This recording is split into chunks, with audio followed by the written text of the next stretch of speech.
Sedulakshmi Mataji, Hare Krishna.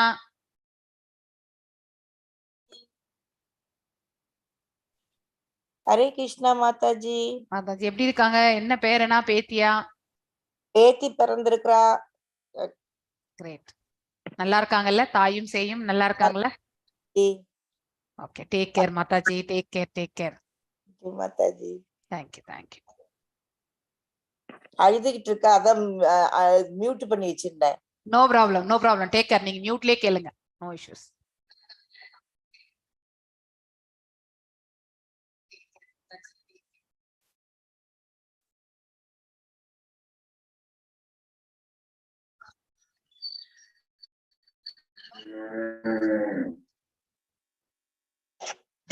Krishna.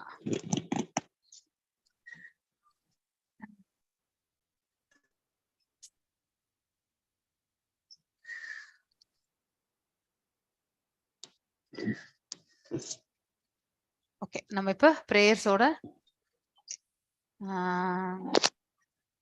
இந்த செஷனை start பண்ணலாம்.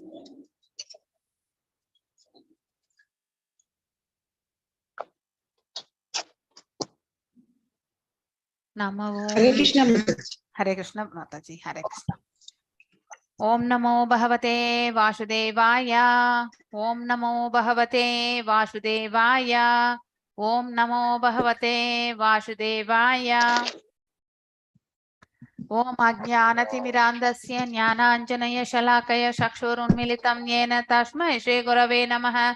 श्री चैतन्य मनोभीष्टं स्थापितं येन भूतले स्वयं रूपा गदा माह्यं तदा स्वापदाण्डिकम्. हे कृष्णा करुण सिन्धु दीनबन्धु जगत्पते गोपेशा गोपिका कान्त राधकान्त नमस्तुते. तप्त काञ्चन गौरांगी राधे वृन्दावनेश्वरी ऋषभानुसुते देवी प्रणमामि हरिप्रिये. वाञ्छकल्पदारुभ्यश्च कृपसिन्धुभ्य एव च पतितनां पावनेभ्यो वैष्णवेभ्यो नमो नमः. जय श्री कृष्ण चैतन्य प्रभु नित्यानंद श्री अद्वैत गदाधार श्रीवासदि गौर भक्त वृंदा. हरे कृष्णा कृष्ण कृष्ण हरे हरे हरे राम राम राम हरे हरे. எல்லாருக்கும் வணக்கங்கள். நாம் இப்போ இந்த செஷனுக்குள்ள போகலாம். அதாவது பிரபுபாத பிரணத்தியோட இந்த செஷனை ஸ்டார்ட் பண்ணலாம். நமோ விஷ்ணுபாதாய கிருஷ்ணப்ரேஷ்டாய பூதலே ஸ்ரீமதி பக்தி வேதாந்தா स्वामिनिधि नामिने नामस्ते सरस्वते देवे गौरवाणी प्रचारिणे निर्विशेष शून्यवादे पाश्यताय देशधारिणे जय श्री कृष्ण चैतन्य प्रभो नित्यानंदा श्री अद्वैत गदाधर शिवासादि गौर भक्त वृंदा. हरे कृष्णा कृष्णा कृष्णा हरे हरे हरे राम राम राम हरे हरे हरे कृष्णा कृष्णा कृष्णा हरे हरे हरे राम राम राम हरे हरे हरे कृष्णा कृष्णा कृष्णा हरे हरे हरे राम राम राम हरे हरे. जय राधा गोविंद राधे जय राधा गोविंद राधे जय गौरनिताय जय गौरनिताय जय प्रभुपदा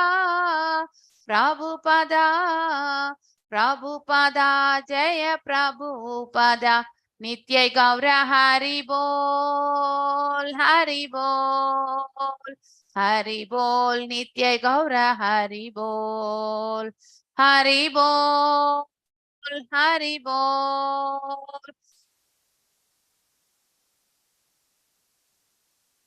சாருக்கும் ஹரே கிருஷ்ணா. நாம हरे இப்போ कृष्णा माता ஹரே கிருஷ்ணா மாதாஜி.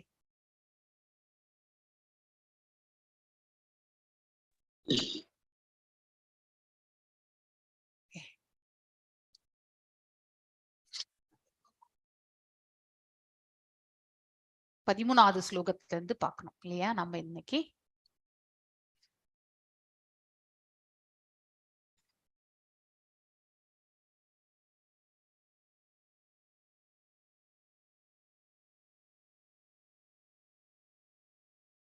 புரிஞ்சது. I think up to 30 slide வரைக்கும் முடிச்சோம் நினைக்கிறேன்.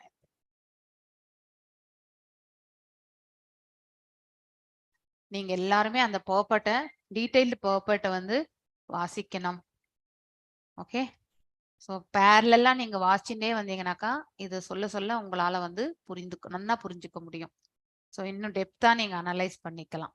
Okay, so living entity, platform of knowledge, ஞான தளத்தை பற்றி நாம இங்க படிக்க போறோம். ஸோ நோயிங் த 3 டூயர்ஸ், மூன்று பேர் யார் இந்த பிரபஞ்சத்துல வந்து செயலாற்றுபவர்கள் யார் என்பதை நாம இந்த இடத்துல பார்க்க போகிறோம். ஒன்று ஜீவாத்மா, இன்னொன்னு வந்து பரமாத்மா, மற்றும் வந்து அதாவது இந்த இயற்கையினுடைய 3 குணங்கள் இல்லையா. ஸோ இந்த ஜீவாத்மா வந்து இந்த செயலை செய்யறதுக்கான தூண்டுதலை மட்டும் அது செய்யும் இல்லையா, அதுதான் அதனுடைய வேலை. ஸோ அந்த விதத்துல அது செயல்படுகின்றது என்று நாம உரைக்கின்றோம். ஆனால் டைரக்டா செயலில் ஈடுபடுகின்றதா என்றால் கிடையாது. இந்த செயலை செய் அப்படின்னு நம்ம மனசுல இருந்து ஒரு எண்ண ஓட்டத்தை எடுத்துட்டு வந்து இந்த புத்தியை வந்து அந்த திசையில வந்து திருப்பி விடும் இல்லையா. இந்த புத்தி என்ன பண்ணும், அந்த செயலை பற்றி ஆராயும் பொழுது மனசு வந்து அதுக்குள்ளே வந்து அந்த செயல் மீது வந்து ஈர்க்கப்படுகின்றது இல்லையா. சோ நம்முடைய குணாதிசயத்துக்கு ஏற்றவாறு அதை நிராகரிக்கவும் செய்வோம், இல்லை என்றால் நாம் ஏற்றுக்கொள்ளவும் செய்வோம் இல்லையா. சோ அந்த 3 குணங்களும் வந்து இன்னொரு டூயர்ஸ் ஆக்சுவலி. சோ இந்த 2 பேருமே ஜீவாத்மாவும் இந்த இயற்கைக்கு அதாவது தக்கவாறு இருக்கக்கூடிய இந்த 3 குணங்கள் வந்து முதன்மையாக செயல்படுகின்றது. அதுக்கப்புறம் வந்து அப்ரூவல் யார்கிட்ட இருந்து கிடைக்கின்றது, பரமாத்மாவிடமிருந்து. ஷீரோத கஷாய் விஷ்ணுவாக நம்ம ஹிருதயத்தில் இருக்கக்கூடிய அந்த விஷ்ணுவிடம் இருந்து நமக்கு வந்து பரமாத்மாவிடமிருந்து நமக்கு கிடைக்கின்றது. சோ இந்த 3 செயல்பாடுகள், அதாவது 3 செயல்களில், அதாவது 3 பேர் வந்து செயல்களில் ஈடுபடுகின்றார்கள். அந்த 3 பேர் யார் என்றால் ஜீவாத்மா, பரமாத்மா மற்றும் இந்த இயற்கையினுடைய 3 குணங்கள். சோ இந்த ஜீவாத்மா வெறுமனே இந்த செயலில் செயல்படு அப்படின்னு ஒரே ஒரு, எப்படி நம்ம வந்து அடுப்பு மூட்டினா ஒரு தீப்பெட்டி வச்சு ஒரு குச்சி வைக்கிறோம் இல்லையா, அங்க ஒரு கேஸ் வந்துடுது இல்லையா. சோ லைட்டர் வந்து நம்ம ஜஸ்ட் ஒரு கிளிக் பண்ணாலே போறோம், அதுக்கப்புறம் பர்ன் ஆகுது. அதுக்கப்புறம் லைட்டருடைய அவசியமே தேவையில்லை இல்லையா. தீக்குச்சி கூட நம்ம உபயோகப்படுத்த பிறகு அது வேஸ்டா தான் அங்க போட்டுறோம் நம்ம, மீண்டும் அதை நம்ம உபயோகப்படுத்துறது இல்லை. அந்த மாதிரி இந்த ஆத்மா வந்து எந்த செயலிலுமே டைரக்டா ஈடுபடுறது கிடையாது. ஆனால் இதை செய்வையா, அது ஒண்ணுத்து மேல லயிக்கக்கூடிய அந்த மனசை எடுத்துட்டு போய் கொடுக்கறது ஆத்மா தான். அதனாலதான் ஆத்மா வந்து தண்டனைக்கு உள்ளாகின்றது. இந்த பிரபஞ்சத்தை இந்த உடலை விட்டு அது செல்லும் பொழுது, மேலும் வந்து சூக்ஷ்ம உடலும் வந்து எதுவரை விடுதலை அடையவில்லையோ அந்த ஆத்மா மேல ஒரு கவரேஜ் என்னது, இந்த அகங்காரம் மற்றும் புத்தி மற்றும் மனசு, இது அவுட்டர் லேயர். ஸோ ஆத்மா மேல வந்து மறைஞ்சிருக்கிறது. ஸோ இந்த அவுட்டர் லேயரோட தான் அது வந்து வேறு ஒரு உடலை தரிக்கின்றது. அதனால்தான் நமக்கு வந்து இந்த சுபாவம், அதாவது புத்தி மற்றும் இந்த மனசு எல்லாமே ஆல்ரெடி என்ன இருக்கோ அதுதான் நமக்கு பிக்சட் ஆகுது. மீண்டும் நம்ம இன்னொரு உடலை எடுத்தாலும் அந்த எந்த நிலையில நாம விட்டு சென்றோமோ அதே நிலையை நாம இன்னொரு உடலை ஏற்கும் பொழுது நாம திரும்ப பெறுவதற்கான காரணம் அந்த சூக்ஷ்ம உடல் அந்த ஆன்மாவின் மேலேயே வந்து ஒட்டியிருக்கோம். நம்ம 4th சாப்டர்ல கூட 3 விதமான அந்த பிம்பங்களை பார்த்திருப்போம் இல்லையா. சோ அதான் இந்த உடல்ல ஓடக்கூடிய நாளங்களோடு இருக்கிறது தான் அந்த ஸ்தூல உடல், அதுக்கு மேல ஒரு ஷட்டில் பாடி இல்லையா, அதாவது சூக்ஷ்ம உடல், அதுக்கு மேலதான் நம்ம ஆன்மா அப்படிங்கிறதையும் நம்ம பார்த்திருக்கோம். அதாவது உள்ளுக்குள்ள இருக்கிறது ஆத்மா, அதுக்கு மேல இருக்கிறது வந்து சூக்ஷ்ம உடல், அதுக்கு மேல இருக்கிறது வந்து ஸ்தூல உடல் அப்படிங்கிறதையும் நாம படிச்சிருக்கோம் இல்லையா. சோ நம்ம மரணித்தால் இந்த ஸ்தூல உடலை இங்கே விட்டுடுவோம், வெறுமனே இந்த சூக்ஷ்ம உடல் மற்றும் அதனோட ஒட்டி இருக்கக்கூடிய ஆன்மீகமான இருக்கக்கூடிய ஆன்மீக தன்மையோடு இருக்கக்கூடிய அந்த ஆத்மா மட்டும்தான் இருக்கும். சோ எது வரைக்கும் அது விடுதலை அடையவில்லையோ அந்த சூக்ஷ்ம உடல் அந்த ஆன்மாவோட தான் ஒட்டின்னு இருக்கும். எப்ப நாம விடுதலை அடைகின்றோமோ அந்த உடல் வந்து எந்த தளத்திலிருந்து நாம விடுதலை அடைகின்றோமோ அதற்கேற்றவாறு அந்த சூக்ஷ்ம உடல் வந்து பிரிந்துவிடும்.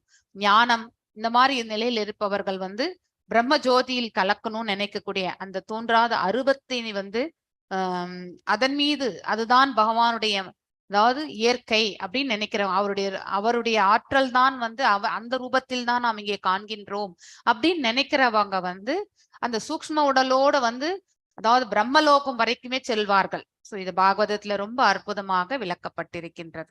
அங்கே சென்ற பிறகு அந்த பிரம்மலோகத்தை விட்டு பிரியறதுக்கு முன்னாடி வந்து வெறுமனே இந்த ஃபைனல் லேயர் வந்து அங்கேயே வந்து நின்றுவிடும்.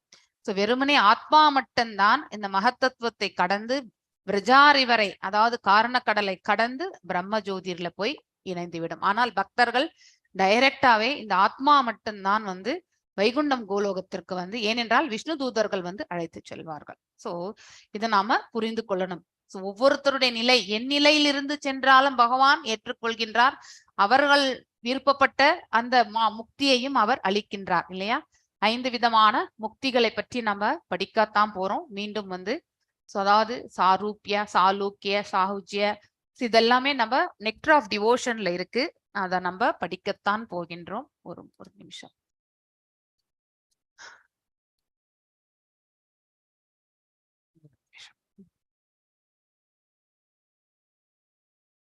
வேதாபேஸ். ஸோ நெக்ஸ்ட் இந்த பகவத்கீதை முடிச்ச பிறகு நீங்க வந்து வாசிக்க போறது வந்து 3 புஸ்தகங்கள். So nectar of devotion, nectar of instruction அதாவது உபதேசாமிரதம், அடுத்து வந்து பக்தி ரசாமிரத சிந்து, அப்புறம் வந்து ஈஷோபனிஷத், நெக்டர் ஆஃப் இன்ஸ்ட்ரக்ஷன், அதுக்கப்புறம் வந்து இந்த உபதேசாமிரதம். ஸோ இதுதான் நம்ம வந்து வாசிக்க போகின்றோம். ஸோ எவ்வாறு நம்முடைய விடுதலை என்பது நம்ம இடத்துல eligibility. So either first stage of devotion இதெல்லாம் நம்ம வந்து படிக்கத்தான் போறோம். சாகுஜ்ய, சாரூபிய. சாரூபம் என்றால் அதாவது பகவான அவருடைய ரூபத்தில் கண்ணோ ஒரு காதோ இல்ல அவருடைய ரூப ஸ்ட்ரக்சர்ல சிமிலரா ஒரு குவாலிட்டியோட கிடைக்கணும்ன்றது அந்த மாதிரியான முக்தி வேண்டவங்களும் உண்டு. இல்லைன்னா பகவானுடைய திருத்தலத்தில் அந்த இடத்துல போயிட்டு இருக்கணும், அதாவது வைகுண்டம் கோலோகத்துல இருந்து அவருக்கு நித்திய சேவை புரியணும்னு நினைக்கிறது. மேலும் வந்து பகவானோட அதாவது லிபரேஷன் பாத்தீங்கன்னாக்கா அவரோட இணைந்து விடணும்னு நினைக்கிறாங்க. அதுதான் லீஸ்ட் ஆக்சுவலி. ஸோ அந்த இணைப்பு தான் வந்து லீஸ்ட். அடுத்து வந்து அவரோட கன்சர்ட்டா அதாவது அவருடைய சகாக்களாக இருக்கிறது. அடுத்து அவருடைய ஃபார் எக்ஸாம்பிள் நம்ம அயோத்தியன்னு எடுத்துட்டாக்கா ராமபிரான், சீதை இல்லையா? அதுக்கப்புறம் வந்து ஹனுமன், லக்ஷ்மணன் இவங்க எல்லாருமே அந்த இதுலோட இருப்பாங்க. கன்சர்ட்னா அவரோட அந்த உட்கார்ந்து நிலையில ஒரு பிக்சர்ல பாத்தீங்கன்னாக்கா அவங்க எல்லாருமே இருப்பாங்க இல்லையா? லக்ஷ்மணன் இல்லாம அந்த பிக்சரே இருக்காது இல்லையா? சீதா, ராம, லக்ஷ்மணன் நம்ம கோயில்ல போனா கூட அப்படிதான் நம்ம பார்ப்போம் இல்லையா? அந்த மாதிரி ஸ்ரீசுக்திகள். ஸோ இந்த மாதிரியான இதுல எல்லாமே வந்து நம்ம லிபரேஷன் உண்டு. ஆனால் உண்மையானன்றதை விட உத்தமமான பக்தன் வந்து இந்த 5 விதமான முக்திகளையும் வந்து அவன் கேட்பது கிடையாது. Just I need to check எந்த இதுல இருக்குன்ட்டு ஒரு முறை உங்களுக்கு காட்டணும்னு நினைக்கிறேன். 5 stages of devotion. 5 நிலைகள் பக்தி, சாதன பக்தி. ஓகே, பக்தியினுடைய விதம்.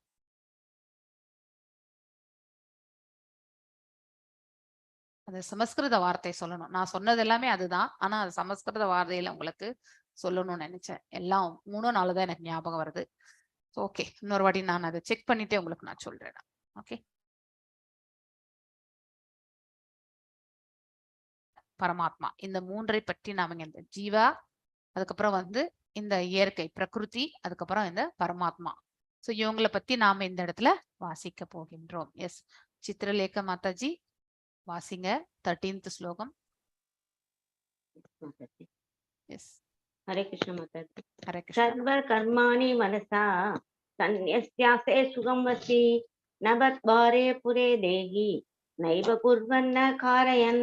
ஹரே கிருஷ்ணா. நவத்வாரே 5 விதமான அதாவது வாயில்கள். நம்ம உடல், இந்த உடல் என்னும் இந்த நகரம் இல்லையா? இந்த உடல் எனும் நகரத்துல வந்து 9 வாயில்கள் உண்டு. சோ அது என்னன்னா 2 கண்கள், அதாவது பாத்தீங்கன்னாக்கா 2 காதுகள், 2 நாசிகள், வாய், அதுக்கப்புறம் வந்து பிறப்பு உறுப்புகள், கழிவு உறுப்புகள். சோ இது எல்லாமே வந்து 9 வாயில்கள் இந்த உடலுக்கு. சோ ஒருவர் வந்து உடலை உடைய ஆத்மா தனது இயற்கையை கட்டுப்படுத்தி, அதுதான் இந்த இயற்கை இல்லையா? புலன்கள், இதுல நம்ம வந்து இந்த 7மே வந்து புலன்கள் தான். இதை எப்படி நம்ம ஞானேந்திரியங்கள் வந்து நம்ம கட்டுப்படுத்தணும் இல்லையா? மனதால் எல்லா செயல்களுக்கும், ஐ திங்க் யாரோ அன்மியூட் பண்ணிருக்கீங்க, தயவு செஞ்சு மியூட் பண்ணிக்கோங்க ப்ளீஸ். I request.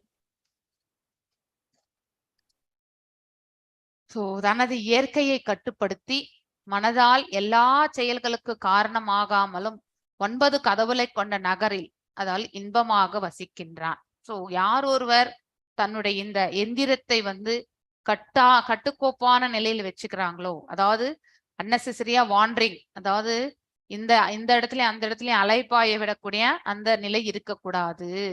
அவர்கள் ஒருநிலைப்படுத்தக்கூடிய அந்த மனப்பக்குவத்தை கொண்டிருக்க வேண்டும். இந்த புலனை வந்து பக்குவமான விதத்தில் வந்து உபயோகப்படுத்த வேண்டும் இல்லையா?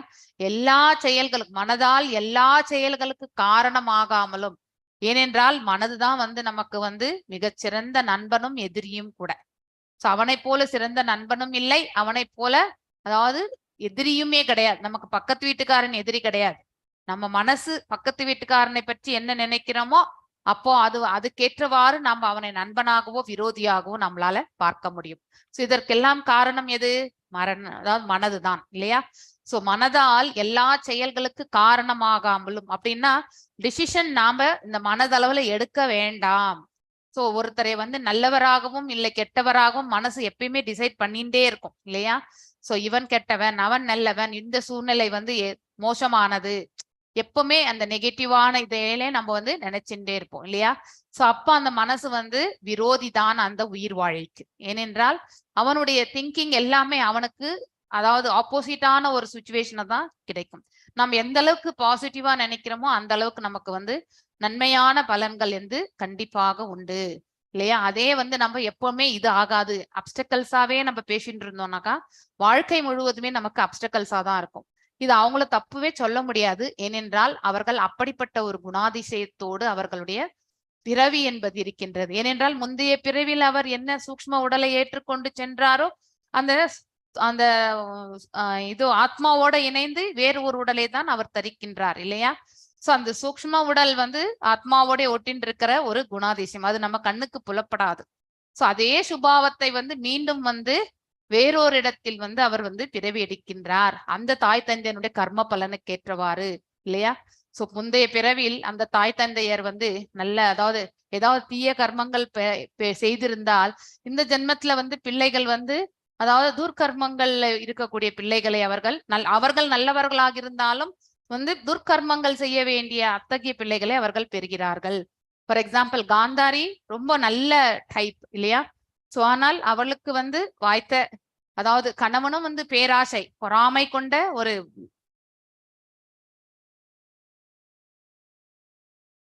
கொண்டே இருந்தது இல்லையா? அதனால நம்ம வந்து இது எல்லாத்துக்கும் காரணம் சிமிலர் கர்மங்கள் இருக்கக்கூடியவர்களை தான் ஒரு குடும்பத்தில் பகவான் சேர்க்கின்றார்.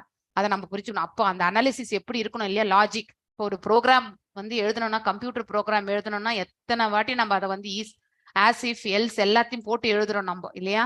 ஆனா இந்த மாதிரி கண்டிஷன்ஸ் எல்லாத்தையுமே போட்டு நம்மள வந்து படைக்கணும்னா பகவான் எவ்வளவு பெரிய ப்ரோக்ராமரா இருக்கணும் இல்லையா? சோ அவருக்கு நம்ம கம்பேரிசன் யாரோடுமே பண்ணவே முடியாது. சோ அந்த அளவுக்கு அவருடைய ஆற்றலை நாம் இந்த இடத்துல பார்க்க வேண்டும். 9 கதவுகளை கொண்ட நகரில் இன்பமாக வசிக்கின்றான் ஒருவன். இந்த புலன்கள், மனசு, அறிவு எல்லாவற்றையுமே பக்குவமான முறையில் வந்து செயல்படுத்துவதற்கான மார்க்கத்தை அவன் கொண்டிருந்தால் இந்த 9 கதவுகள் கொண்ட இந்த நகரம், இது எல்லாமே வந்து இந்த கண்கள், காது எல்லாமே தெய்வீகாம்சம் பொருந்திய நிலைக்கு வந்து அது ஏற்றமடையும்.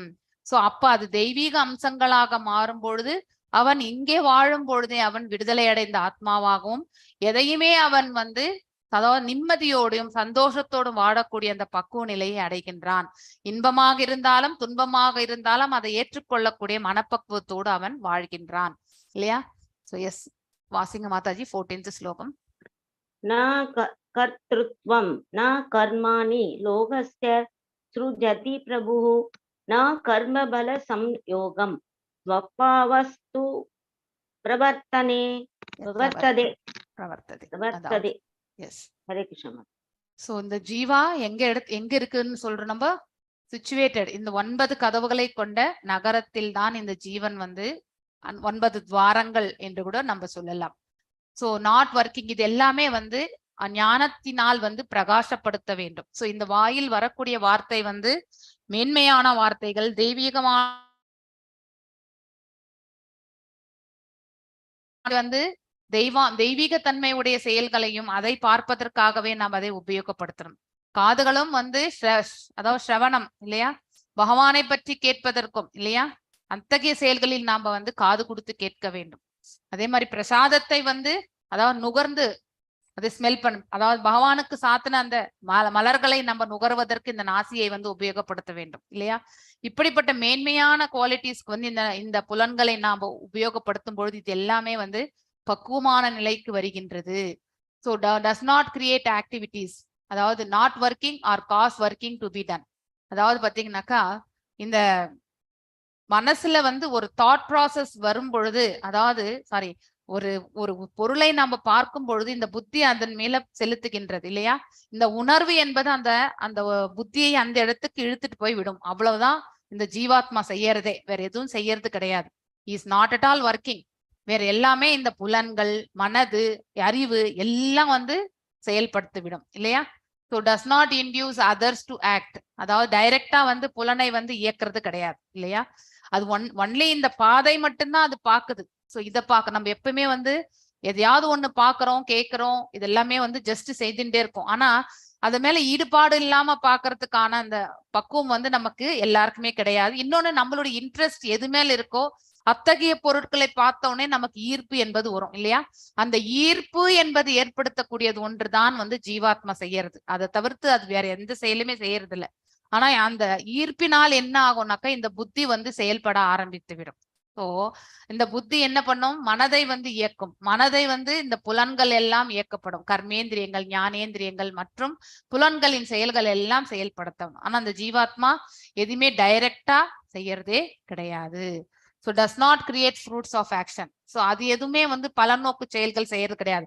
இந்த இயற்கையினுடைய 3 குணங்கள்ல அந்த உயிர்வாழி எந்த குணாதிசயத்தோடு வந்து அவன் அந்த அதாவது எந்த குணாதிசயத்தோடு அவன் வந்து இணைந்திருக்கின்றானோ, சத்வத்துல இருக்கலாம், ரஜோல இருக்கலாம், இல்லை தாம்சிக்ல இருக்கலாம், எந்த குணத்துல இருக்கானோ அதற்கேற்றவாறு அவன் வந்து செயல்பட ஆரம்பிக்கின்றான். சோ உண்மையிலே இந்த ஆத்மா வந்து எதுவும் செயல்படுவது கிடையாது.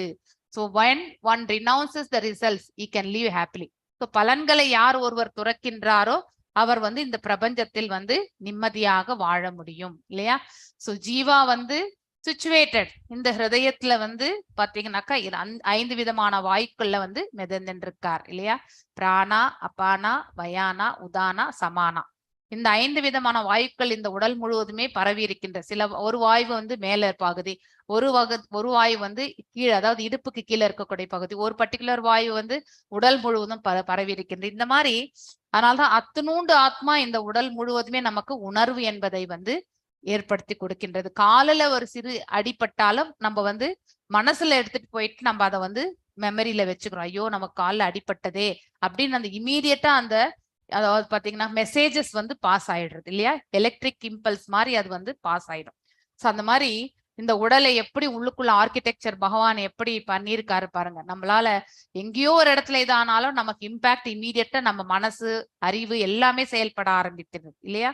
So does not create activities, எந்த செயல்களையுமே அது வந்து படைக்கிறது கிடையாது ஆன்மா. ஜஸ்ட் நம்ம இதை பார்க்கும்பொழுது இது வேணுமா வேணாவா அந்த மாதிரி ஒரு மனசு அந்த இடத்துல மனது எடுத்துட்டு போய் லயிக்கிறதுக்காக தான் அந்த ஒரு பாதையை மட்டும்தான் அது காட்டுகின்றது, அவ்வளவுதான்.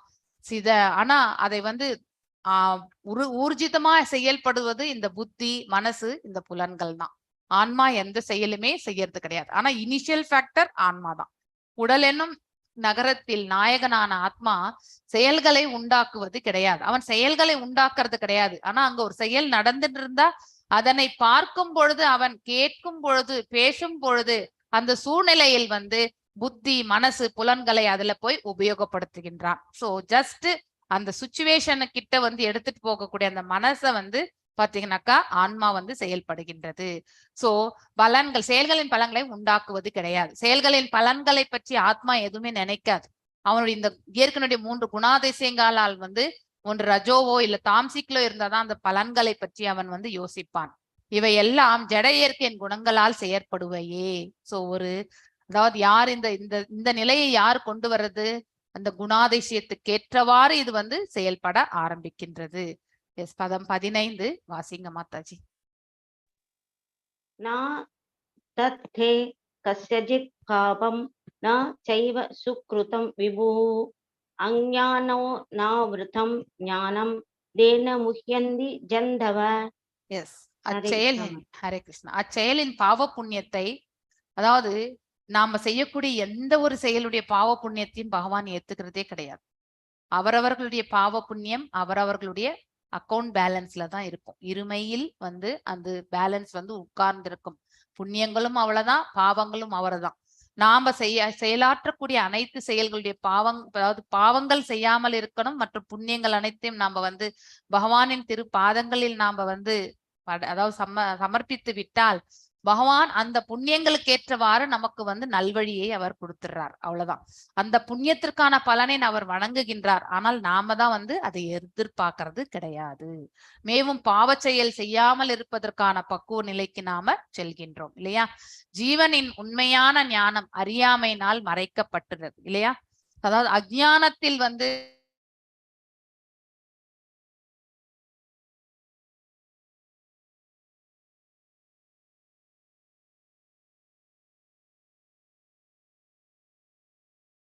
எல்லாம் வரும்போது சில சமயத்துல நம்மளுடைய சுச்சுவேஷன்ஸ் எப்படி இருக்கும்னாக்கா, நம்ம அறியாமையில் இருக்கும்பொழுது அதை நம்ம மூடத்தனமான செயல்களில் ஈடுபட்டு அதனுடைய கடினமான சூழ்நிலைகளை எல்லாம் நாம வந்து பார்க்க வேண்டியது. எது வரைக்கும் நாம அறியாமையில் இருக்கின்றோமோ அது வரைக்கும் நாம கண்டிப்பா வந்து கடினமான சூழ்நிலைகளை எல்லாம் நாம எதிர்கொள்ள வேண்டியதுதான். எஸ், செகண்ட் வந்து இந்த பிரகிருத்தினுடைய 3 குணங்கள், அதை பத்தி படிக்கிறோம். அதுதான் எல்லா செயல்களிலுமே வந்து செயலாற்றுகிறேன். ஏனென்றால் ஒரு உயிர்வாழியினுடைய மனது மற்றும் புலன்கள் மற்றும் அறிவு இவை அனைத்தும் எந்த விதத்தில் செயலாற்றுகின்றது என்றால் அவனுடைய குணாதிசயத்துக்கு ஏற்றவாறு செயல்படுகின்றது. ஆனால் ஆன்மா எதுவும் செய்யறது கிடையாது இல்லையா? அதை நம்ம நல்லா புரிச்சோம். They are doing everything. புலன்கள் தான், மனதுதான், அறிவுதான் செயல்படுகின்றது. ஆனால் எதன் அடிப்படையில்? இந்த சிருஷ்டியினுடைய 3 குணங்களுடைய அடிப்படையில். சோ சூப்பர் சோல் என்ன பண்றார்? பகவான் வந்து அவரும் இண்டிபெண்டன்ட் தான்.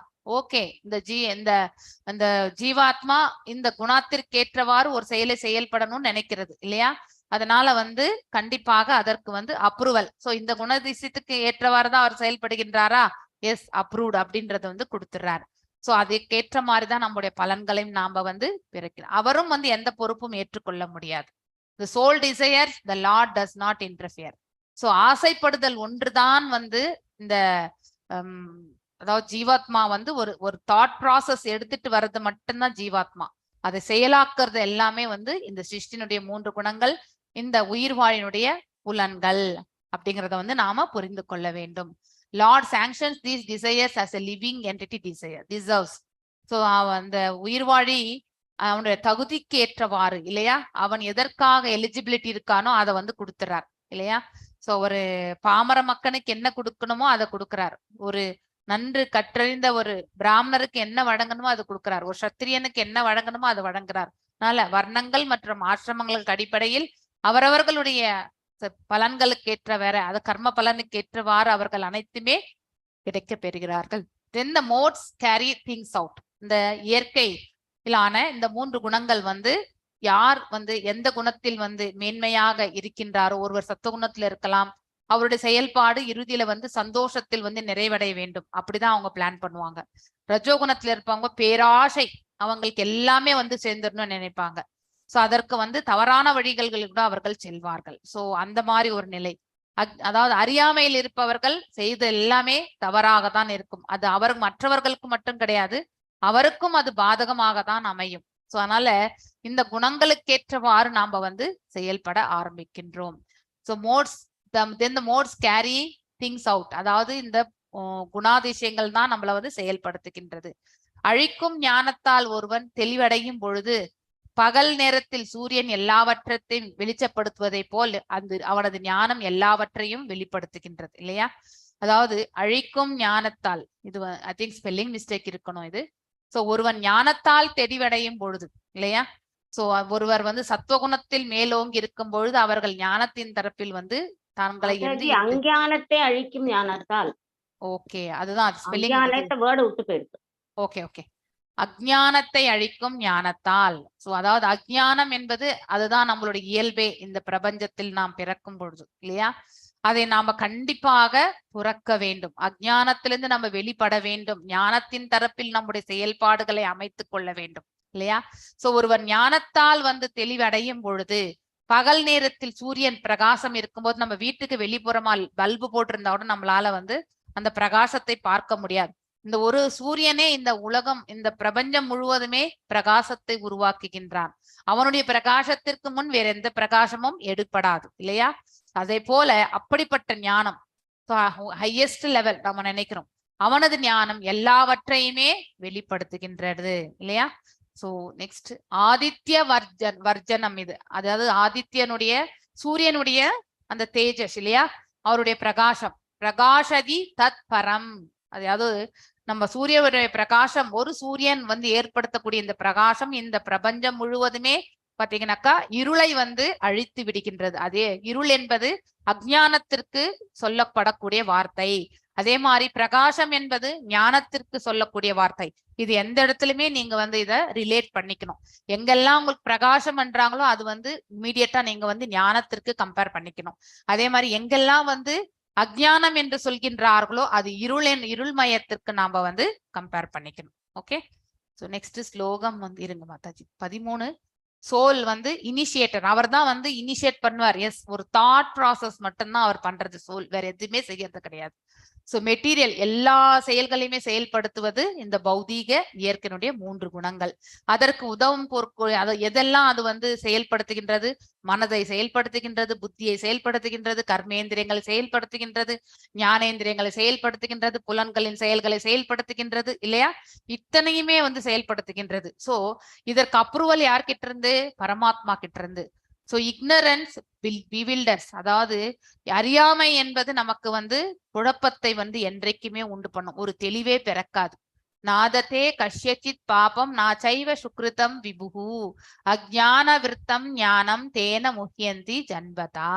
அது ஜன்வதா அப்படின்னா அதாவது நமக்கு வந்து அறியாமையில் இருந்தால் நமக்கு இந்த வழியில போலாமா அந்த வழியில போலாமா இல்லையா? ஒரு நிலையே இருக்காது நமக்கு. சோ இப்படி போனா நமக்கு எல்லாமே ஷார்ட்கட்ஸ் வேற எதிர்பார்ப்போம். நம்ம குணாதிசயத்துக்கு ஏற்றவாறு அனைத்தும் வந்து செயல்பட ஆரம்பிக்கும். இதுதான் இந்த பிக்டோரியல் ரெப்ரசன்டேஷன். சோ ஜீவன் வந்து ஆசைப்படுவது ஒன்றுதான் ஜீவாத்மா, வேற எதுவுமே கிடையாது. ஒரு பொருள் வேண்டும் என்பது ஒரு ஆசை, மனசுக்குள்ள சிறிய ஆசையை வந்து ஏற்படுத்துறது வந்து ஜீவாத்மா. ஆனா அதையே நம்ம வந்து ஒரு சுச்சுவேஷன்ல அதை நம்ம எதிர்கொள்ளும் பொழுது, அதன் மீதே லயிக்கும் பொழுது நம்முடைய குணாதிசயத்துக்கு ஏற்றவாறு இந்த புலன்கள், மனது இல்லையா மற்றும் அறிவு எல்லாம் வந்து செயல்பட ஆரம்பிக்கும். ஸோ ஆஃப்டர் ரிசீவிங் இதனுடைய அப்ரூவல் வந்து யாரு கொடுக்கறது? எல்லாம் வல்ல இறைவன். ஸோ அதனால எதன் அடிப்படையில்? இந்த 3 குணங்களுக்கு அடிப்படையில் அவனுக்கு அதை பகவான் வந்து அருள் பாலிக்கின்றார். சோல், சூப்பர் சோல் ரெண்டுத்துக்கும் என்ன கம்பேரிசன், வித்தியாசங்கள் என்று பார்க்கலாம். ஆத்மாவும் சரி பரமாத்மாவும் சரி நித்தியமானவர்கள். இரண்டுமே ஆனந்தத்தை அடைய வேண்டியது. பகவான் எப்பொழுதுமே வந்து சச்சிதானந்த நிலையில் தான் இருக்கார். ஆனந்த ஜீவாத்மா அந்த பிரம்ம நிலையை காணும் பொழுது அதுவும் வந்து ஆனந்த நிலை கொள்கின்றது. ஆனால் எப்பொழுது அது மாயையில் கவரப்பட்டிருக்கின்றதோ அது வரைக்கும் அது கடினமான சூழ்நிலைகளை வந்து எதிர்கொள்கின்றது. காக்னிசன்ட் ஆஃப் த பாடி, அதாவது இந்த ஒரே ஒரு உடலை மட்டுமே பற்றியே அறிபவன் தான் வந்து இந்த ஜீவாத்மா. ஆனால் எல்லாருடைய ஹிருதயங்களிலுமே பகவான் வந்து பரமாத்மா ஸ்வரூபத்துல உட்கார்ந்திருக்கார். சோ அனைத்து உயிர்களை பற்றியும் பகவானுக்கு நன்னா தெரியும். சோ நாம வந்து அணு ஆத்மா, அவர் வந்து விபு ஆத்மா. அதாவது அனைத்து இடங்களிலுமே அவர் இல்லாமல் இந்த பிரபஞ்சத்தில் ஓரிடமும் கிடையாது இல்லையா? ஆம்னிசியன்ட். சோ அந்த அளவுக்கு வல்லமை பொருந்தியவர். ஆஸ் மைன்யூட் இண்டிபெண்டன்ஸ், நமக்கு சிறிய சுதந்திரம் மட்டும்தான் இருக்கு. எவ்வாறு நாம் ஒரு செயலை வந்து ஒரு கர்மத்தை வந்து செயலாற்ற வந்து ஈஸ் அன் அலூஃப், அதாவது முழுமையாக சுதந்திரம் பெற்றவர் அவர். ஸோ பட் இன்டிபெண்டன்ட், நாம் எப்பொழுதுமே பகவானை சார்ந்துதான் இருக்கின்றோம்.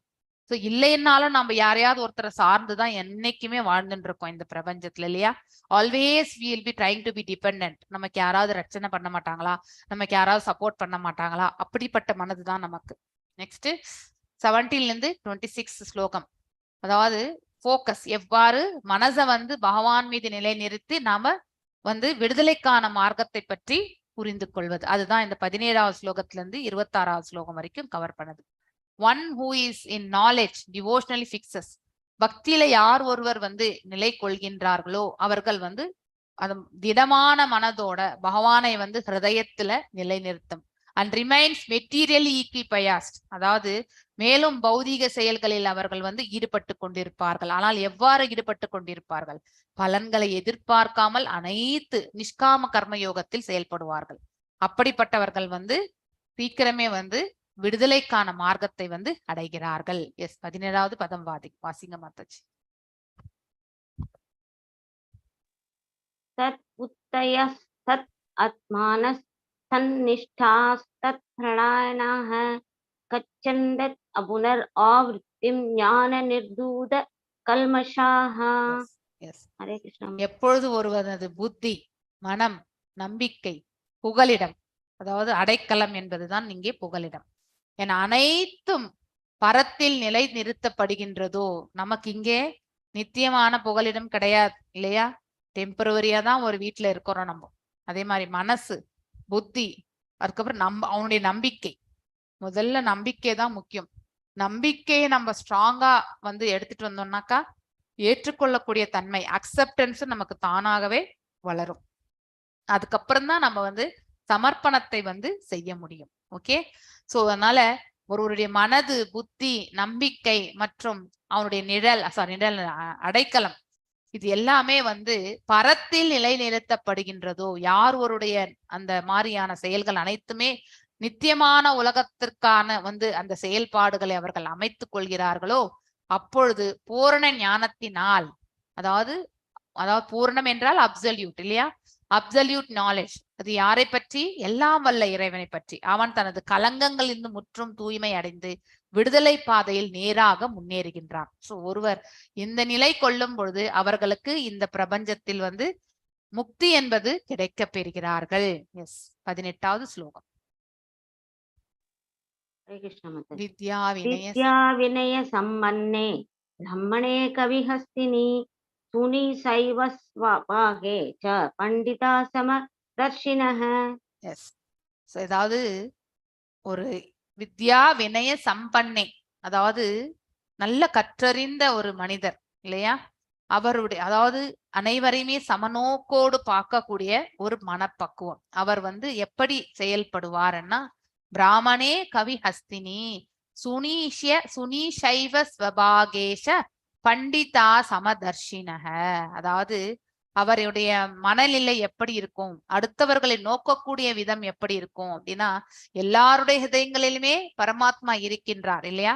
ஏனென்றால் அந்த ஜீவன் இயங்கி கொண்டிருப்பது பரமாத்மா அந்த உடலில் இருக்கிற வரைக்கும் தான். சோ அதை நம்ம புரிந்துக்கணும். எப்பவுமே ஆக்டிவா வச்சிருக்கிறது பரமாத்மாவால தான். சோ அதாவது ஜீவாத்மாவை செயலாற்றக்கூடிய அந்த நிலையில் வைத்திருப்பவர் யார்? எல்லாம் வல்ல இறைவன் தான். சோ அதனால எப்ப அந்த ஜீவாத்மா இந்த உடலை விட்டு செல்கின்றதோ அப்ப வெறுமனே அது ஜடமாக தான் கருதப்படுகின்றது. அதனால்தான் நம்ம அதை பிணம் என்றும் சொல்கின்றோம், இல்லையா? சோ அடக்கமுள்ள பண்டிதர்கள் அவருடைய நிலை எப்படி இருக்கும்னா, தங்களது உண்மை ஞானத்தின் வாயிலாக, அழகான வரி இது, இல்லையா?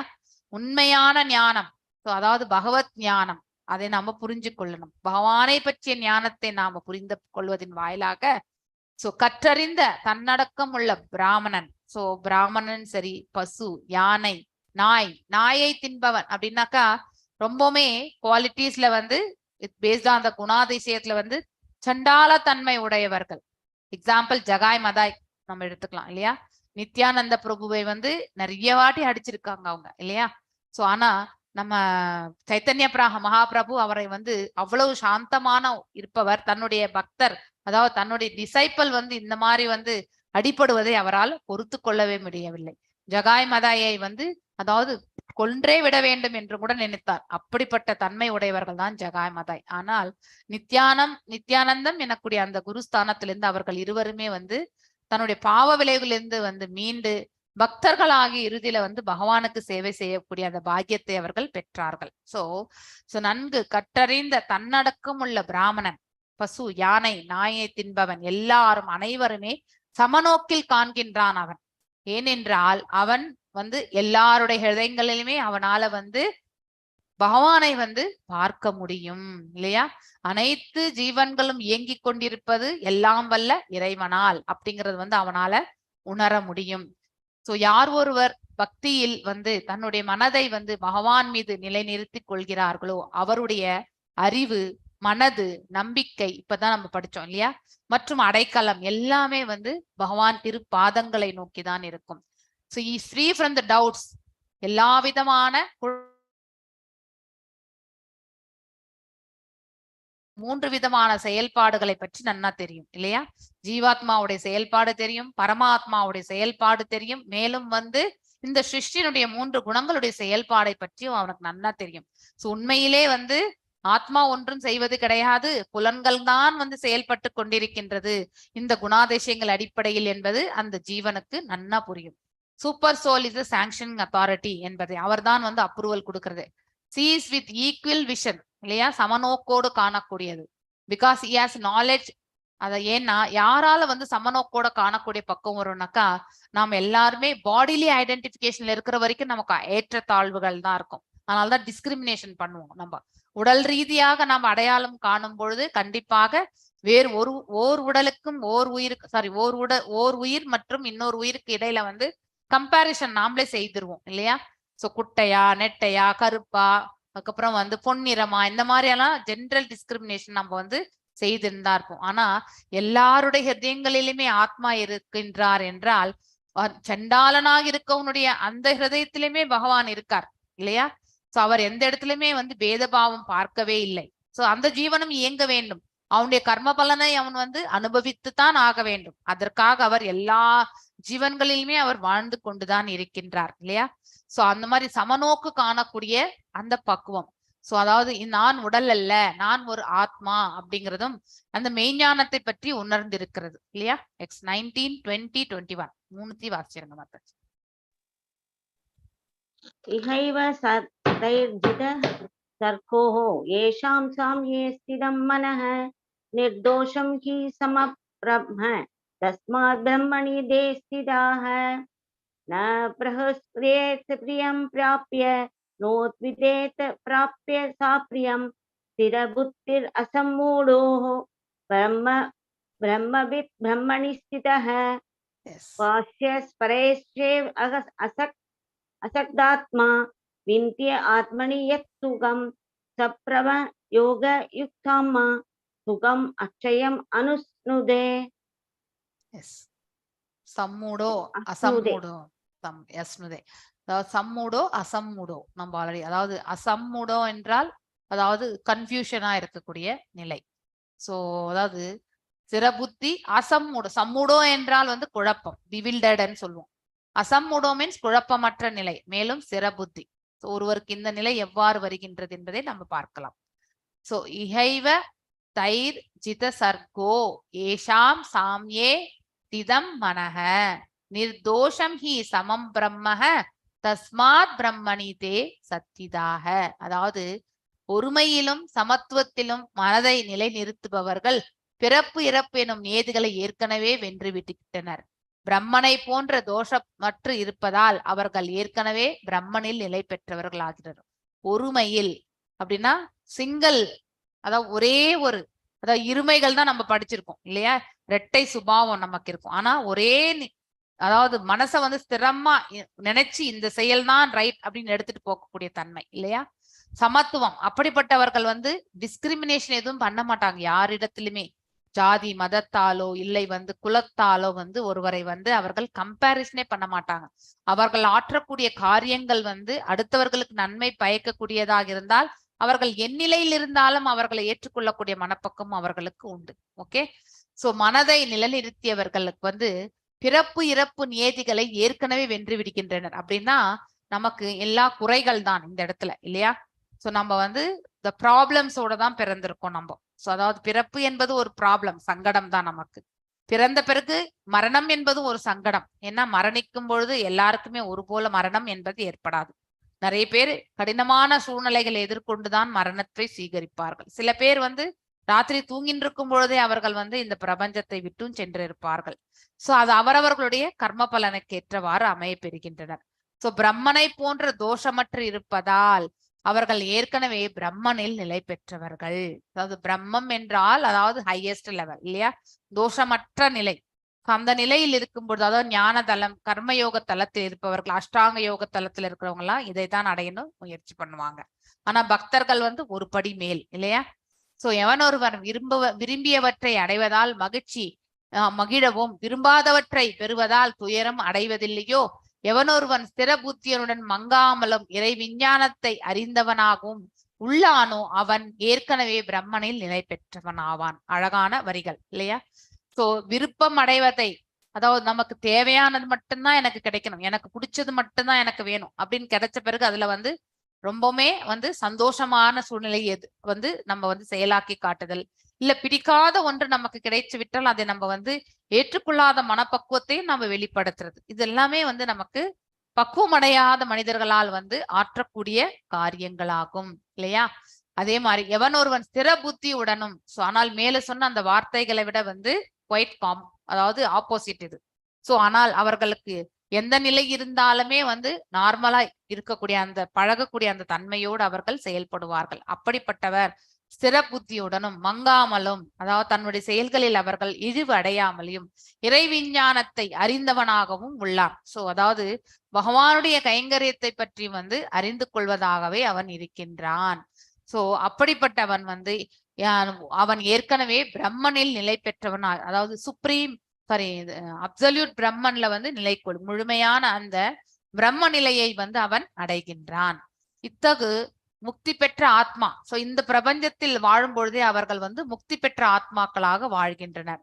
சோ ஜடப்புலன்களுடைய செயல்களால் அவர்கள் வந்து கவரப்படுவதே கிடையாது. ஆனால் எப்பொழுதும் தன்னுள்ளேயே சுகத்தை அனுபவிக்கின்றான். அதாவது சமாதியான நிலையில் இருந்து கொண்டு உள்ளுக்குள்ளேயே அவன் வந்து சுகத்தை அனுபவிக்க ஆரம்பிப்பான். இவ்விதமாக பரத்தை தியானிப்பதால் நாம் எதை நினைக்கிறோமோ அதுவாக தான் மாறுவோம் நம்மளுடைய இறுதி பிரயாணத்தின் போது. சோ அது மாதிரி எவ்வாறு ஜடபாரதர் வந்து மானையே நினைத்து கொண்டு உயிரை விட்டாரோ அடுத்த பிறவியில் அவர் மானாகவே பிறக்க வேண்டிய ஒரு கட்டாயம் இல்லையா. அந்த மாதிரியான நிலை. சோ நம்ம வந்து நிறைய எதை பழகிறோமோ அதுதான் நமக்கு மரணிக்கும் தருவாயில தானாக வரக்கூடியதாக இருக்கும். அதனால்தான் பக்தியை நம்ம வந்து வளர்த்து கொள்ள வேண்டும். சோ அவ்வாறு நம்ம வந்து இறை உணர்வை நம்ம வளர்த்து கொண்டேமானால் நம்முடைய மரணம் என்று ஏற்பட்டாலும் நம்ம எப்பொழுதுமே பகவான் நினைக்கும் அந்த பக்குவத்தை பெறும்பொழுது அந்த மரணத்தின் தருவாயில் கூட நம்ம வந்து அதை வந்து நினைவில் கொள்ள முடியும். சோ எதை நினைக்கிறோமோ நாம் அதுவாகவே மாறுவோம். இந்த பதத்திலிருந்து நாம பார்த்து கொண்டிருக்கின்றோம். சோ இது புலன்களாலுடைய டிஃபிஷியன்சி ஆஃப் த அதாவது சென்சஸ் இல்லையா. சோ ஒரு பெண் யானை முன்னாடி போயிட்டே இருக்கு, ஆண் யானை வந்து அந்த பெண் யானையை பார்த்ததால் அவன் அந்த ஆண் யானை வந்து பெண் யானையிடம் சீக்கிரமா செல்லணும்னு வருது. ஆனா அங்க வேடன் வந்து ஒரு குழியை தோண்டி அதை வந்து மேல வந்து இலைகள் எல்லாம் பரப்பி வச்சிருந்து அந்த குழிக்குள்ள போய் வந்து யானை விழுந்து விடுகின்றது. அதனால கண்ணால பார்த்தது, அதனால் ஏற்படக்கூடிய சுகத்தினால் வந்து நாம வந்து அதாவது கீழே தான் நம்ம தள்ளப்படுகின்றோம். மேலும் வந்து இந்த விட்டில் பூச்சிகளை வெளிச்சத்தை நோக்கி செல்லக்கூடிய விட்டில் பூச்சிகள் வந்து அங்கேயே வந்து மரணத்தை வந்து சுவீகரிக்கின்றது. மானும் கூட சப்தம், அதாவது மான் சப்தத்தை கேட்டுக்கொண்டு அது செல்கின்றது. சோ அந்த மாதிரி ஒவ்வொரு புலனையும் வந்து நம்ம வந்து கட்டுப்பாடான நிலையில் வைக்கணும். ஜட புலன்களின் தொடர்பலால் வரும் இன்பம் இல்லையா துன்பங்களுக்கு காரணமாக இருக்கும் எப்பொழுதுமே. சோ இந்த புலன்களால் நமக்கு ஒரு சுகம் வருகின்றது என்றால் அது எப்பொழுதுமே நித்தியமற்ற தன்மை இல்லையா. நித்தியமற்ற தன்மை நித்தியமா இருக்காது. மேலும் வந்து பிற்காலத்துல நமக்கு வந்து சங்கடமான ஒரு சூழ்நிலைக்காக ஆரம்பமாக ஆகிவிடும். அதனால வந்து அறிவுடையோர்கள் வந்து இத்தகைய செயல்களில் வந்து பங்கு கொள்வதில்லை. அப்படின்னா இந்த மாதிரி பலநோக்கு செயல்களில் வந்து அவர்கள் வந்து பங்கு கொள்வது கிடையாது. சோ இதற்கு இத்தகு இன்பங்களுக்கு ஆரம்பம் முடிவு இங்கேதான் இல்லையா.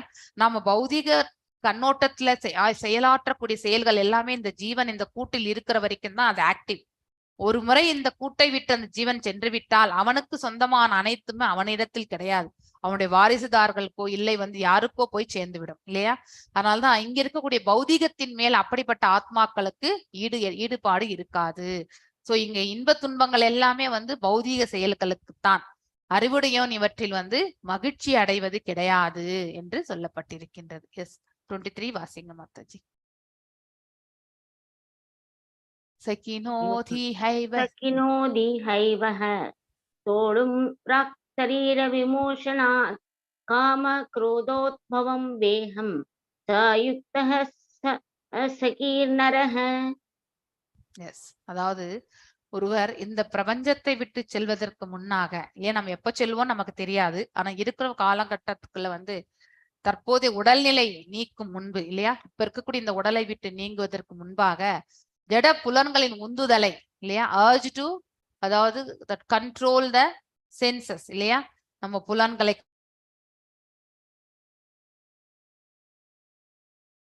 செய்ய ஆரம்பித்தால் காமத்தையும் கோபத்தையும் கட்டுப்படுத்த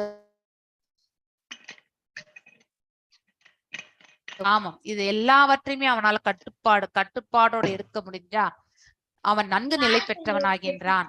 அதாவது அவன் நன்கு நிலை பெற்று இருக்கின்றான், ஒரு ஸ்திரமான நிலையில் அவன் நிலை கொள்கின்றான் என்று பொருள். உலகிலேயே இவ்வுலகிலேயே அவன் நல்ல, அதாவது பாத்தீங்கன்னா நிம்மதியோடு வாழக்கூடிய அந்த பக்குவத்தை அவன் அடைகின்றான்.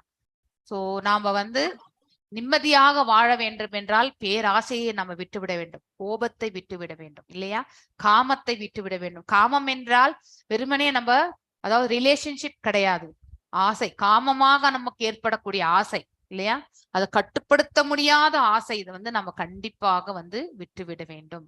சோ அவ்வாறு நாம் நிலை கொள்ளும் பொழுது இந்த பிரபஞ்சத்தில் வாழும் பொழுதே நாம மகிழ்ச்சியோடு வாழலாம் இல்லையா.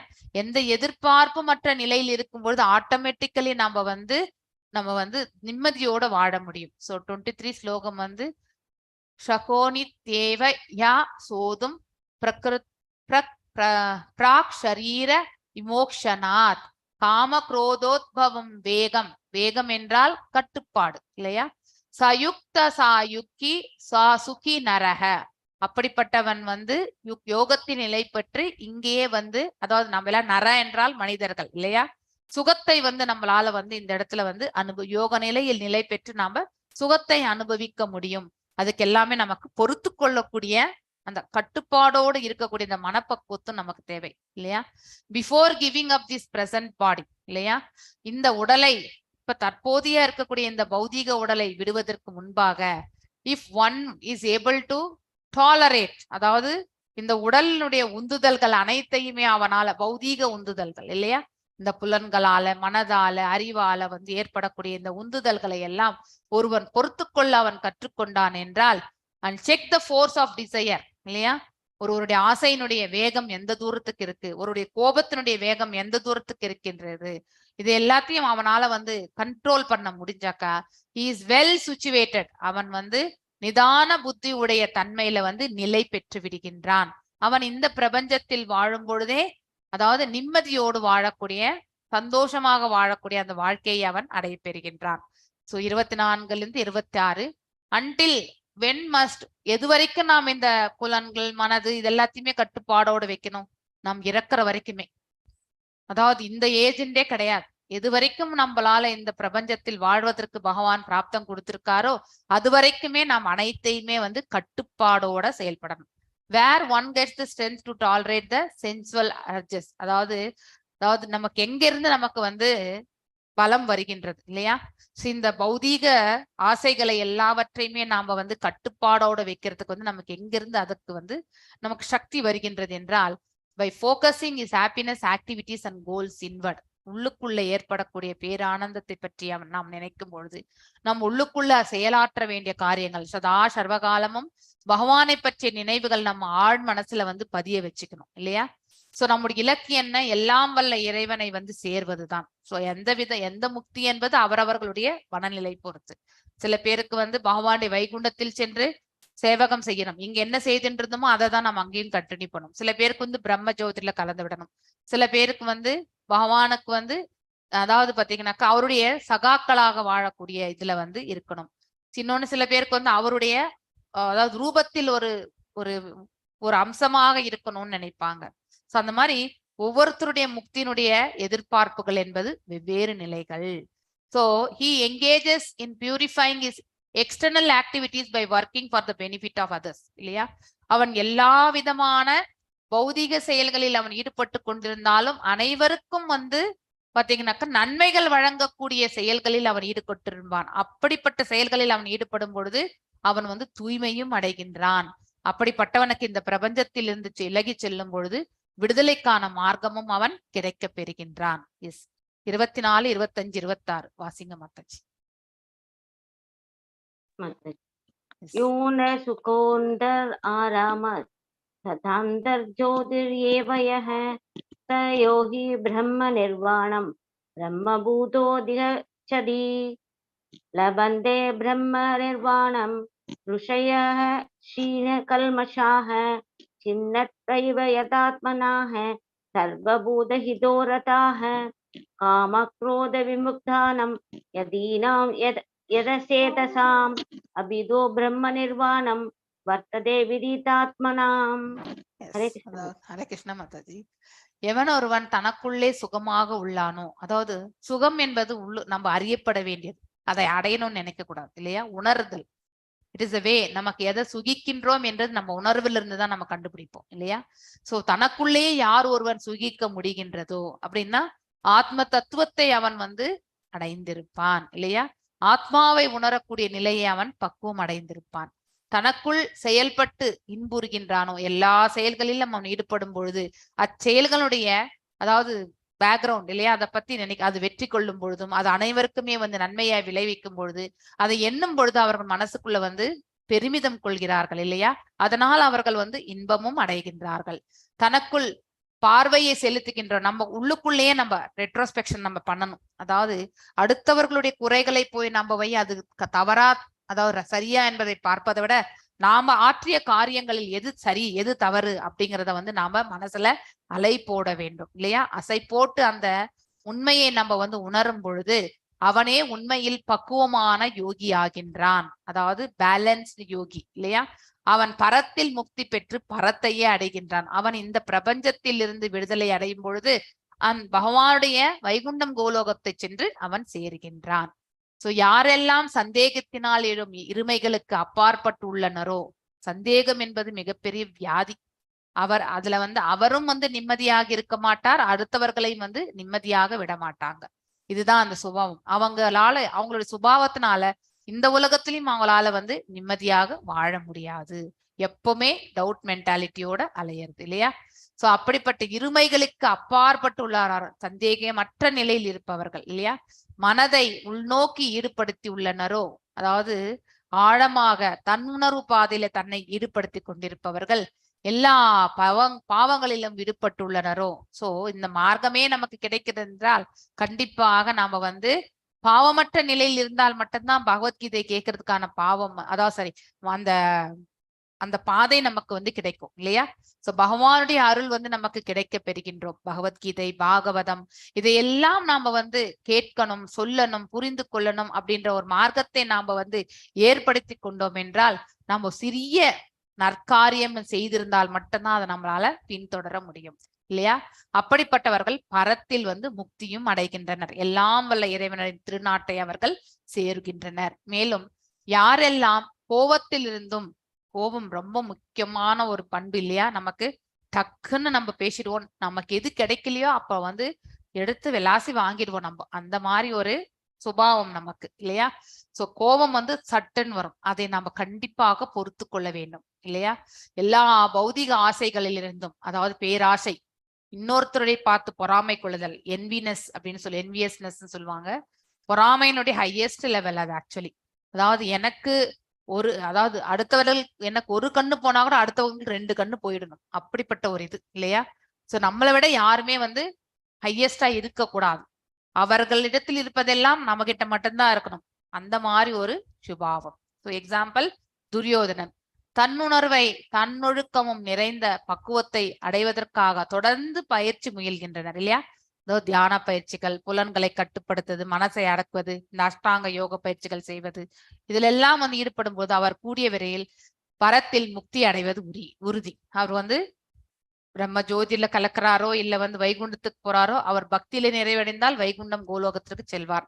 வெறுமனே ஞானம் கர்மத்தில் அடைந்திருந்தால் பிரம்ம ஜோதியில் முக்தி அடைந்தால் பிரம்ம ஜோதியில் சென்று இணைந்து விடுகின்றார்.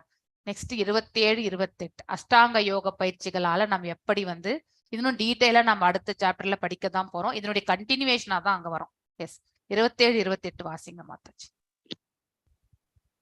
பஸ்தான் கிருத்வா பகுர்பாஹ்யாம் சதுர்சைவாந்தரே புருவோஹ பிராணா பிராணோ சமோ கிருத்வா நாசாப்யந்திரசாரிணோ அதேந்திரியே மனோபுத்திர் முனிர்மோஷ பராயணः விகச்சேதா பயக்ரோதா யஸ் ததா முக்த ஏவசஹ. ஹரே கிருஷ்ணா. எஸ் இப்போ அந்த ஆசன பயிற்சிகள் மூலியமாக எல்லாவற்றையும் கட்டுப்பாடோட வைத்து நம்ம பக்தி செய்யக்கூடிய அந்த முறை. ஸோ எல்லா புற புலன்கள் அப்படின்னா வெளிப்புறமாக காணக்கூடிய புலன்கள் இல்லையா? கண்ணை வெளியில தான் நம்ம பார்க்க முடியும், காது வெளியில தான் இருக்கு இல்லையா, வாயும் வெளியில தான் இருக்கு, நாசியும் வெளியில, கை கால் எல்லாமே வெளிப்புறமா இருக்க இவற்றையெல்லாம் இந்த புற புலன்களுடைய விஷயங்கள் கண்ணால என்ன இருக்கும் பார்க்க முடியும், காதால என்ன செய்ய முடியும் நம்ம கேட்டல், நாசியால நம்மளால நுகர முடியும், சுவாசிக்க முடியும், வாயால உண்ண முடியும், அப்புறம் பேச முடியும் இல்லையா, கைகளால் ஒரு செயலை செயல்படுத்த முடியும், கால்களால் ஒரு இடத்திற்கு நடந்து செல்ல முடியும், செல்லுதல். சோ இப்படிப்பட்ட விஷயங்களை வெளியே நிறுத்தி அப்படின்னா you have to stop that. கண்ணால பாக்குறத நிறுத்தணும், காதால கேட்கறத நிறுத்தணும், வாயால பேசுறதையும் நிறுத்தணும் இல்லையா? சோ இந்த மாதிரி இந்த புலன்களுடைய செயல்கள் அனைத்தையுமே நாம நிறுத்தணும். மேலும் புருவ மத்தியில் இந்த ஆக்ஞா சக்கரத்தில் நம்ம மனதை நிலைநிறுத்தி கொண்டு இல்லையா, நாசிக்குள் உட்சுவாசம் மற்றும் வெளி சுவாசங்களை நிறுத்தி இல்லையா, இன்ஹேல் அண்ட் எக்ஸேல் நாசிக்குள்ள நிறுத்தி மனம், புலன்கள், அறிவு, அதாவது பாத்தீங்கன்னாக்கா புத்தி மற்றும் மனமு மற்றும் புலன்கள் இவற்றை கட்டுப்படுத்தக்கூடிய முக்தியை விரும்பும் ஆன்மீகவாதி இதையெல்லாம் மூன்றையுமே ஷட்டில் பாடியை அதாவது கட்டுக்கோப்போட வைக்கணும்னு நினைக்கிறார். அப்படிப்பட்ட ஆன்மீகவாதி ஆசை, பயம், கோபம் சோ இவற்றிலிருந்து விடுபடுகின்றான். எப்பொழுதும் இந்நிலையில் இருப்பவன் நிச்சயமாக முக்தி அடைந்தவனே. ஆசை இது மூன்றுமே நரகத்தினுடைய கதவுகள் தான். சோ பயம், ஆசை, இந்த கோபம் இதெல்லாமே ஒருவரை அழிவு பாதைக்குத்தான் இட்டு செல்லும். நெக்ஸ்ட் ஸ்லோகம் 20 அவ்வாறு பாத்தீங்கன்னாக்கா விடுதலை அடைந்த ஆத்மாவை பற்றி படிக்க போறோம். So a person in full Krishna consciousness, முழுமையான கிருஷ்ண உணர்வில் லைத்திருப்பவர்கள் இந்த பௌதிக ஊடகத்தில் இருக்கக்கூடிய சங்கடங்களில் இருந்து விடுதலை அடைகின்றார்கள். பகவானுடைய திருநாட்டை அவர்கள் சேர்க்கிறார்கள். அதை பத்தி நாம் இந்த இடத்துல பார்க்கின்றோம். எஸ் போக்தாராம் ரொம்ப அழகான ஸ்லோகம் இது. எஸ் போக்தாரம் எங்க தபசாம் சர்வலோக மகேஸ்வரம் சுஸ்ருதம் சர்வபூதானாம் ஞானத்வா மாம் சாந்தின் சுச்சதி. எஸ் ஒன் ஆஃப் த மனப்பாடம் செய்ய வேண்டிய ஸ்லோகங்கள். நீங்க பக்தி சாஸ்திரில வரும்போது சில ஸ்லோகங்கள் எல்லாம் மனப்பாடம் சொல்ல வேண்டியிருக்கும். சோ போக்தாராம் யக்ஞ தபசாம், அதாவது யக்ஞ தபசாம் யக்ஞங்களும் தவங்களும் இல்லையா, சர்வலோக மகேஸ்வரம் அனைத்து உலகங்களுக்கும் மகேஸ்வரராக இருப்பவர் அவர்தான் இல்லையா. அதாவது நானே எல்லா யாகங்களையும் தவங்களையும் இறுதியில் அனுபவிப்பவன் என்றும், சோ இந்த யக்னேஸ்வரராகவும் சிரோத கஷாய விஷ்ணுவாகவும் இருப்பது எல்லாம் வல்ல இறைவன் இல்லையா. நாம செய்யக்கூடிய எந்த யக்னமா இருந்தாலும் அதை ஏற்று அவர் அவரும் சுகிக்கின்றார் இல்லையா, அனுபவிக்கின்றார். எல்லா லோகங்களையும் தேவர்களையும் கட்டுப்படுத்துபவன் என்றும், அனைத்து உலகங்களுமே அவருடைய கட்டுக்குள் தான் இயங்குகின்றது. மேலும் தேவ உலகங்கள் இருப்பவர்கள் அனைவருமே பகவானுடைய அவர் என்ன சொல்கின்றாரோ அதை ஏற்று நடப்பவர்கள் தான். எல்லா உயிர்வாழிகளின் உற்ற நண்பன் என்று அறிந்து, அதாவது அனைத்து மனிதர்கள் அவரவர்களுடைய உறவினர்களாக நாம் எண்ணி பகவானை எண்ணி என்னை பற்றிய முழு உணர்வில் இருப்பவன், எப்பொழுதுமே கிருஷ்ண உணர்வில் லைத்திருப்பவன் ஜட துயரங்களிலிருந்து விட்டு அமைதி அடைகின்றான். இந்த பௌதீக இயற்கையில நாம் அன்றாடம் காண்பது என்பது சங்கடமான சூழ்நிலைகள் தான் இல்லையா. சோ அதையெல்லாம் எதிர்கொண்டு நம்ம போராடி நீச்சல் அடிச்சுதான் நம்ம முன்னேறுகின்றோம். சோ அதனால அப்படிப்பட்ட நிலையில் இருக்கும் பொழுது கூட நம்ம கடினமான சூழ்நிலை இருந்தாலும் அதுல இருந்து நம்ம நீந்தி கரை சேர முடியும் என்பது இந்த இடத்துல சொல்லப்பட்டிருக்கின்றது. ஏதாவது டவுட்ஸ் இருக்குங்களா? Any doubts? கடைசி ஸ்லோகம் பண்ணும்போது அந்த இதெல்லாம் சொல்லணுமா மாதாஜி? சொல்லுங்க. கடைசி ஸ்லோகம் சொல்லும்போது இந்த சொல்றீங்களா ஓம் தஸ்ஸதி ஸ்ரீமத் பகவத்கீதா கீதா, அதெல்லாம் உபனிஷத், சொல்லணுமா? பிரம்ம. இல்ல பரவாயில்ல, நீங்க சொல்றதா சொல்லுங்க, நோ ப்ராப்ளம். இல்ல என்கிட்ட சாதாரண புஸ்தகம் இருக்குல்ல, அது தனியா இருக்கிற ஸ்லோக புஸ்தகத்துல தான் இருக்காது. சொல்லுங்க சொல்லுங்க, பரவாயில்ல, நோ இஷ்யூ. ஓகே. ஓம் தத் சிதி ஸ்ரீமத் பகவத்கீதாசு உபனிஷத் பிரம்ம வித்யாயாம் யோக சாஸ்திரே ஸ்ரீ கிருஷ்ணார்ஜுனனம் संवादे कर्म संन्यास योगे नाम पंचोपाध्याय पंचमोऽध्यायः। पंचमोऽध्यायः। सर्वं कृष्णार्पणमस्तु। सर्वं कृष्णार्पणमस्तु. மாதாஜி, எனக்கு அந்த குவிஸ் ஓப்பனே ஆக மாட்டேங்கிறது. திரும்ப திரும்ப பாஸ்வேர்ட் கேக்குறது. நான் பாஸ்வேர்ட் கொடுத்தாக்க திஸ் நேம் ஆல்ரெடி எக்ஸிஸ்ட்ங்கிறது, ஆனா ராங் பாஸ்வேர்டுன்னு வருது. பாஸ்வேர்ட் ரீசெட் பண்ணிக்கோங்க மாதாஜி. ரீசெட் பண்ணிட்டேன், பண்ணாலும் சரியா வர மாட்டேங்குது. திஸ் நேம் ஆல்ரெடி குக்கீஸ், அந்த பிரவுசர்ல இருக்கக்கூடிய குக்கீஸ் எல்லாம் டெலீட் பண்ணிடுங்க. ஃப்ரெஷ் ஐகாக்னேட்டோ அப்படின்னு ஒரு விண்டோ இருக்கு இல்லைங்களா? இப்படி பாத்தீங்கன்னா நியூ இன்காக்னேட்டோ விண்டோ, அதுல போயிடுங்க. அதுல போயிட்டு நீங்க என்ன பண்ணீங்கன்னாக்கா அதுல பாஸ்வேர்ட்ஸ் எல்லாம் சேவ் ஆகாது இல்லையா? சோ நீங்க ரீசெட் பண்ண பிறகு அங்க போனீங்கன்னாக்கா இஸ்கான் மங்களூர் இல்லையா? ஒரு நிமிஷம்.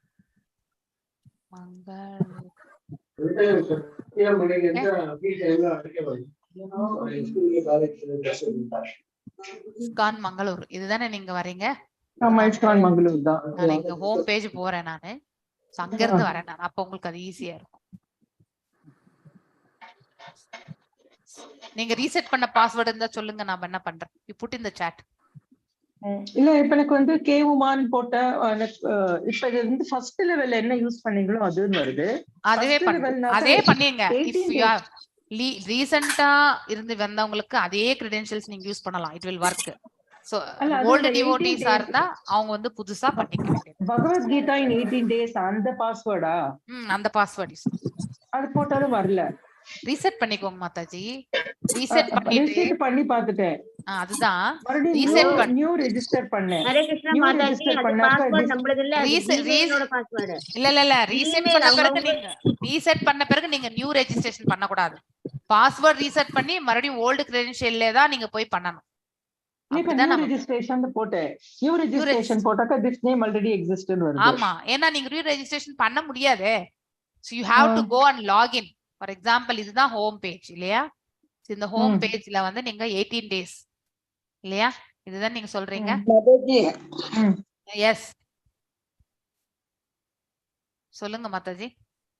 அந்த ரகசியம் மிக ரகசியம்ல வந்து பக்திக்கு ஏதாவது காரணம் இருக்கான்னு கேக்குறாங்க மாதாஜி. ஏதாவது இருக்கா மாதாஜி?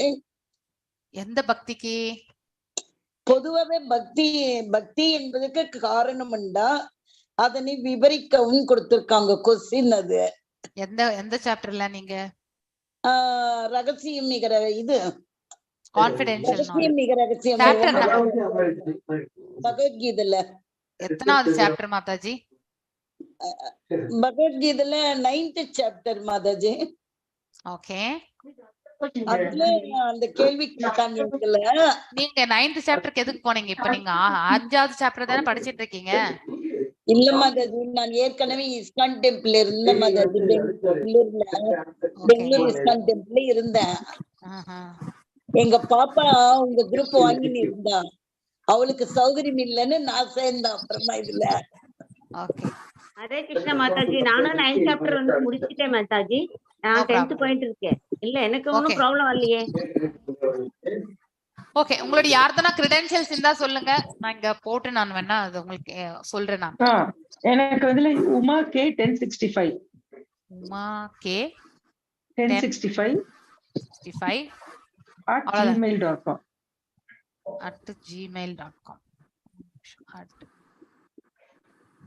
@gmail.com. ஓகே, பாஸ்வேர்ட் என்ன கொடுத்திருக்கீங்க? நான் ஃபர்கெட் பாஸ்வேர்ட் கொடுக்கிறேன், வெயிட் பண்ணுங்க. உங்களோட இமெயில் ஐடி சொல்லுங்க. அதே same Uma K Uma K 1065 1065 @gmail.com. Okay. இப்போ உங்களுக்கு ரீசெட் பாஸ்வேர்ட் லிங்க் உங்களுக்கு get new password check your email for the confirmation link வந்திருக்கும் பாருங்க மாதாஜி. கொஞ்சம் பாருங்க. உமா வந்திருக்கு. அதை கிளிக் பண்ணுங்க அந்த லிங்க். ரீசெட் த பாஸ்வேர்ட்.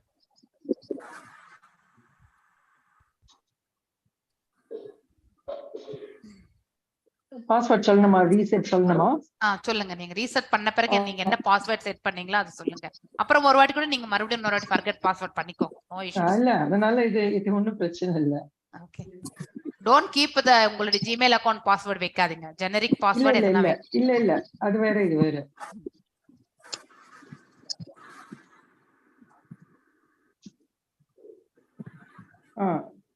பாஸ்வேர்ட் வந்து capital S ATH YA at the rate of 1988. Okay. நான் லாகின் பண்றேன். இப்போ லாகின் ஆயிட்டீங்க நீங்க. Go to your account. Okay. இப்ப மறுபடியும் எங்க போய் பண்ணனும்? பாத்தீங்கன்னாக்கா இந்த சர்டிபிகேட் டவுன்லோட் பண்ணிட்டீங்களா நீங்க? பண்ணிட்டேன். ஃபர்ஸ்ட் லெவல் இன் ப்ரோக்ரஸ் கொடுத்திருக்காங்க. சோ அதாவது இது என்ன 18 days இன் ப்ரோக்ரஸ், இது என்னது தெரியல. சோ இந்த இடத்துல பாருங்க, பக்தி விஷா லெவல் 2 இத நீங்க கிளிக் பண்ணனும். கிளிக் பண்ணீங்கன்னாக்கா நீங்க இன்னும் பண்ணல. ஓகே. ஃபர்ஸ்ட் ஸ்டார்ட் குவிஸ் எல்லாரும் பாத்துக்கோங்க. வீடியோ போயிட்டே இருக்கு சரியா? லைவ்ல உங்களுக்கு இன்னைக்கு இந்த நான் வந்து எதையோ ஜஸ்ட் டைப் பண்றேன்.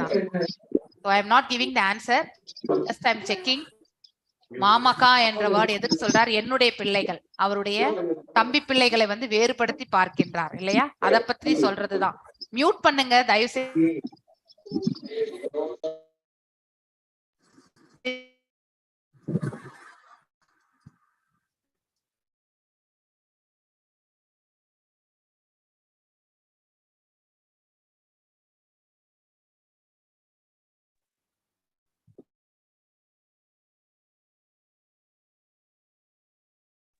மாதாஜி நீங்க அன்மியூட் பண்ணுங்க மாதாஜி. ஹரே கிருஷ்ணா.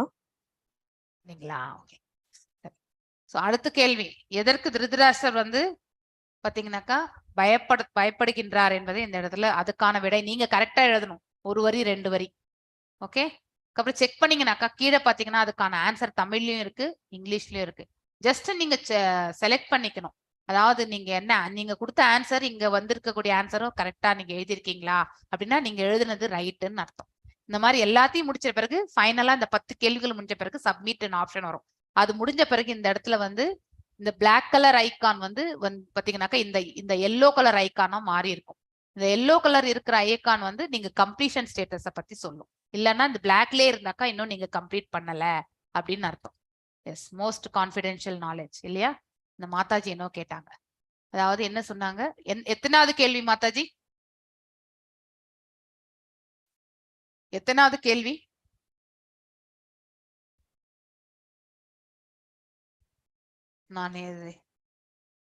மகாத்மாவுடைய 4 குணங்கள். So qualities of a mahatma, அதையும் நீங்க அதுல படிச்சிருப்பீங்க. You must answer. சோ நீங்க ஆன்சர் பண்ணலன்னா நான் எதுவுமே இந்த இடத்துல பண்ணக்கூடாது, நீங்க ஆன்சர் பண்ணணும்ன்றதுக்காக வந்து நான் வந்து செய்யல. 3 types ஆஃப் வர்ஷிங், அதாவது பாத்தீங்கன்னா 3 விதமான வர்ஷிப்ஸ். ஒண்ணு வந்து நம்ம இது இல்லையா, அதாவது பிரம்மன், பரமாத்மா மற்றும் பகவான் இல்லையா? அந்த நிலைகள்ல வந்து பகவானை நாம காண்கின்றோம். நம்முடைய சவனம், கீர்த்தனம், ஸ்மரணம் இந்த நிலைகள்லயும் நாம வந்து பகவானை சேவிக்கின்றோம் இல்லையா? So himself as one with the supreme God, one who concocts some form of supreme and worship that. He accepts the universal form Vishwarupam. So அதாவது தன்னையே அகம் பிரம்மாஸ்மி என்ற நிலையில் வந்து எடுத்துரைக்கக்கூடிய ஜீவாத்மா இல்லையா? ஜீவாத்மா வந்து அவனுடைய நித்திய தன்மை வந்து அவன் வந்து பிரம்ம நிலையை காணும் பொழுது நானே இறைவன் என்று சொல்லக்கூடிய நிலைக்கு அந்த மாதிரி அவனுடைய உணர்தல் இல்லையா? சோ அதாவது எல்லா இடங்களிலுமே பரவி இருக்கக்கூடிய ஆற்றல் மூலியமாக அவன் வந்து நினைக்கக்கூடியது வந்து ஸோ அந்த நிலையை வந்து நம்ம வந்து காண்கின்றோம். மேலும் வந்து he concocts some form of supreme lord, அதாவது ஏதோ ஒரு ரூபம், அதாவது 4 கைகளுடைய ரூபம். மேலும் வந்து அவனுடைய கன்காக்ஷனாக்க அவனுடைய கற்பனைக்கேற்றவாறு வந்து வணக்கத்தை அவன் செய்வது. மேலும் விராட் ரூபத்தை வந்து அதுதான் வந்து பகவானுடைய ரூபம் என்று நினைக்கிறது. ஸோ இந்த மாதிரி உலகளாவ வடிவத்தை வந்து ஏற்றுக்கொள்வது. அதுதான் 3 நிலைகள். ஓகே, அடுத்து வாக்கியத்தின் ஆங்கில அர்த்தம் என்ன? வாஹிம் அகம், அதாவது அதனுடைய அர்த்தம் என்ன அப்படின்னு கேக்குறாங்க. ஸோ அதான் நீங்க இதெல்லாம் படிச்சீங்கன்னா தான் புக்கை ஓபன் பண்ணி வச்சுட்டு அந்த பர்டிகுலர் ஸ்லோகத்தை ஓபன் பண்ணி வச்சுட்டு அங்க கொடுத்துருக்காங்க. அகம் என்றால் நான் என்று பொருள். வாஹிமி வாஹமி அப்படின்னா அதாவது அழிக்கின்றேன் என்று அர்த்தம். அதை நீங்க அதை புக்கை வச்சு படிச்சீங்கன்னா உங்களுக்கு நன்னா தெரியும். ஸோ ஆவித்ய பூர்வகம். ஸோ அதாவது ஆவித்ய பூர்வகம் ரொம்ப அழகான ஸ்லோகம் இது.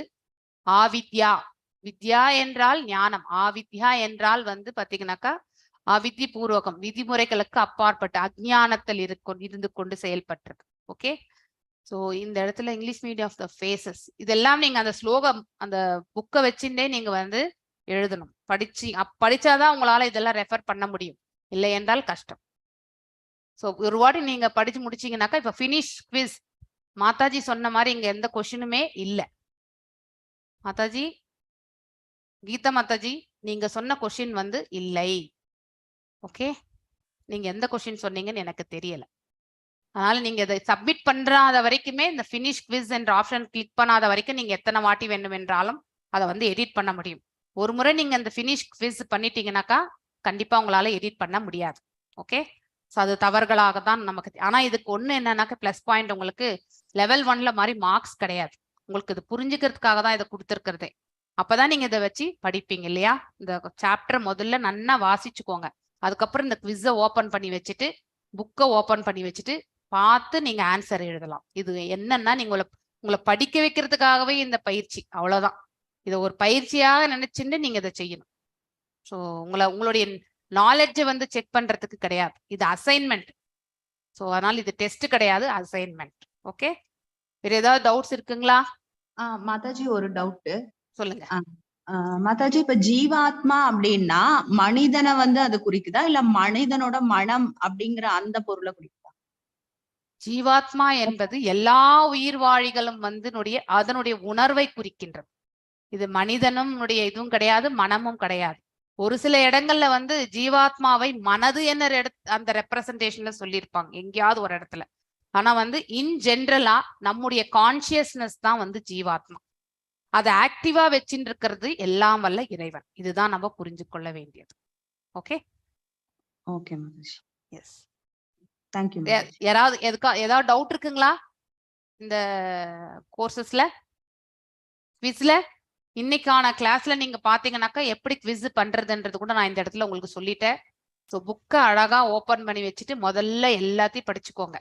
படிச்சுட்டு அதுக்கப்புறம் வந்து நீங்க வந்து ஒரு கொஸ்டினா பார்த்து இது அந்த ஸ்லோகம் நம்பர் கூட நம்ம இந்த இடத்துல கொடுத்துருக்கோம். அழகா அந்த டைரக்டா அந்த ஸ்லோகத்துக்கே போய் நீங்க அதனுடைய ஆன்சர் ஹார்ட்லி 10-15 நிமிஷத்துல நீங்க முடிச்சுக்கலாம். ரொம்ப கஷ்டம் கிடையாது. ஒன்லி டைப் பண்றதுக்கு சிரமப்படுறவங்களுக்கு தான் கொஞ்சம் டைம் எடுக்கும். ஓகே, ஸோ டைப்பிங் பண்ண முடிஞ்சாக்கா ஐ திங்க் எந்த ப்ராப்ளமும் இருக்காது. ஓகே, வேற ஏதாவது டவுட்? ஒரே நிமிஷம் சொல்லுங்க பிரபு. மாதாஜி, இப்ப நீங்க நடத்துனீங்க கோவப்படக்கூடாது அப்படின்னு இன்னும் லெசன்ல, பட் வந்து கோவப்படலாம் ஜடம்னு சொல்றாங்க இல்லைங்களா? கோவப்பட எது சொன்னாலுமே உனக்கு ஒரு ஜடம், அவன் எது சொன்னாலும் புரிஞ்சுக்க மாட்டான். ஒரு ஸ்டூடெண்ட் எடுத்துக்கோங்க, ஃபார் எக்ஸாம்பிள் காஸ்ட் அக்கௌண்ட்ஸ் எடுப்பேன் பிகாம்ல, நேஷனல் சாரி இங்க கவர்மெண்ட் காலேஜ்ல. ஒருத்தங்க கவனிக்காம ஒருத்தங்க கவனிக்காம இருக்கான் பாத்தீங்கன்னா. சோ காஸ்ட் அக்கௌண்ட்ஸ் எடுக்கும்போது வந்து கான்சென்ட்ரேஷன் வந்து இல்ல கிளாஸ் எடுக்கும் பாத்தீங்கன்னா. அது மாதிரி எது சொன்னாலுமே எவ்ரி டீச்சர்ஸ் வந்து என்ன சொல்லுவாங்க, கிளாஸ் கவனின்னு சொல்லுவாங்க. எல்லாருமே பொதுவா கவனிக்காம இருப்பாங்க. சோ அதனால கோவப்படும் போது எவ்வளவு சொன்னாலும் கேட்காம அழுத்தமா இருக்கிறாங்க பாத்தீங்களா, ஜடம் அப்படிங்கிறாங்க. ஆனா கோவப்படுற இடத்துல கோவப்படணும், கோவப்படுற இடத்துல அமைதியா இருக்கணும். இது எல்லாருடைய ஹியூமன் நேச்சர் இது. பட் நீங்க கோவமே படக்கூடாது அப்படின்னு சொல்றீங்களே, அதுக்கு ஒரு எக்ஸ்பிளைன் சொல்லுங்க மாதாஜி. கண்டிப்பா, அழகான கேள்வி. கண்டிப்பா கோபம் என்பது ஒருத்தர் அவர் எவ்வளவு பெரிய ஞானியாக இருந்தாலும் கோபத்தை அவர் வெளிப்படுத்தும் பொழுது அவர் வந்து தன்னுடைய நிலையை தான் அவர் இழக்க வேண்டும். கோபம் எப்ப வரணும்னாக்கா, நம்ம ஒரு பக்தனை வந்து ஒரு வைஷ்ணவனை யாராவது வந்து துன்புறுத்தும் பொழுதோ அவமானப்படுத்தும் பொழுதோ கண்டிப்பா நமக்கு கோபம் வரணும்.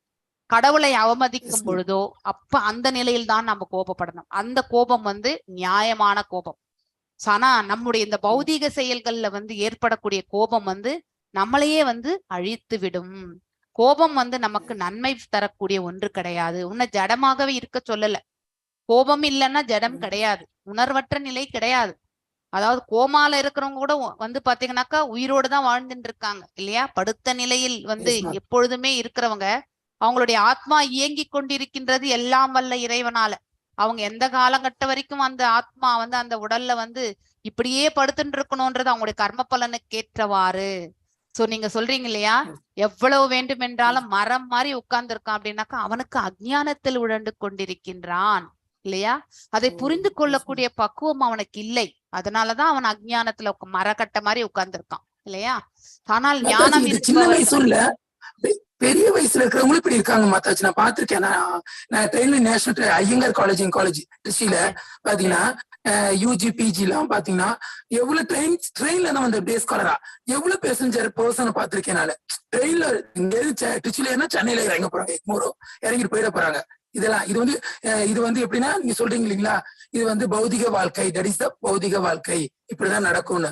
பட் நான் தான் இந்த ட்ரெயின் ஓனர் மாதிரி சம் பர்சன் நான் ஐ திங்க் 2001, 2003, 2004 அந்த 2006 வரையும் நான் பார்த்திருக்கேன். அந்த ஒரு கேரக்டர் ஒரு 50 ஏஜ் 60 ஏஜ் 68 அப்புறம் பாருங்க விழுப்புரம் விருத்தாச்சலம் அப்புறம் போக கீழே படுத்துறாங்க. இது வந்து அஞ்ஞானத்திற்கு வயதே கிடையாது. அஞ்ஞானத்திற்கு வயதே கிடையாது. there is no age limit. இறக்கும் போது கூட அஞ்ஞானத்தில் இறப்பவர்கள் உண்டு இல்லையா? அவர்களுடைய கர்ம பலன் வந்து அவங்கள வந்து அந்த ஞானத்தை பெறுவதற்கான மார்க்கம் வந்து கிடைக்காது. ஒரு குருனுடைய அனுகிரகம் ஸ்லோகம் நம்ம தோற்றங்களும் செயல்களும் திவ்யமானவை என்றால் பௌதிகத்தை அடுத்த பிறவியே இல்ல அர்ஜுனா, என்னுடைய நீ ஐக்கியமாயிடுவ. அந்த ஸ்லோகம் நான் வச்சிருக்கேன் எல்லாத்துலயுமே பாத்தீங்கன்னா பேஸ்புக்ல கூட கிருஷ்ண பரமாத்மா சொல்றாரு பாத்தீங்கன்னா. அது யாருமே மாதாஜி ஃபாலோ பண்றது இல்லை எனக்கு தெரிஞ்சு பாத்தீங்கன்னா. நம்ம நம்பர் ஆஃப் பர்சன் ஏன்னா நம்ம அதற்கான முயற்சி நம்ம செய்யணும் இல்லையா? we have to, அதாவது ஃபாலோ பண்றது யாருமே நேர்மை நியாயமா நடக்க மாட்டாங்க. நீங்க அடுத்தவங்களை பத்தி நீங்க யோசிக்க கூடாது. நியாய தர்மமே இல்லாம போகுது மாதாஜி. கலியுகம் சொல்றாங்க, நியாய தர்மமே இல்லாம இருக்கு. அப்படிப்பட்ட நிலைதான் கலிகாலம். சோ நியாயமற்ற நிலைதான். அதாவது எருதுனுடைய ரூபத்துலதான் நம்ம வந்து இந்த பிரபஞ்சத்தை வந்து பாத்தீங்கன்னாக்கா பசுனுடைய ரூபம். எருது என்பது தர்மத்தினுடைய ரூபமாக நம்ம பார்க்கின்றோம். அந்த நர்மத்திற்கு 4 கால்கள் உண்டு. ஒன்று பாத்தீங்கன்னாக்கா கருணை, கருணை இல்லாத நிலை. அதனாலதான் நம்ம எல்லாருமே மாம்சம் சாப்பிடுகின்றோம் இல்லையா? உயிரை கொல்வது பாவம் என்று தெரியும், இருந்தாலும் நம்ம சாப்பிடுகின்றோம். அங்கே கருணையும் இல்லை இல்லையா? 2வது வந்து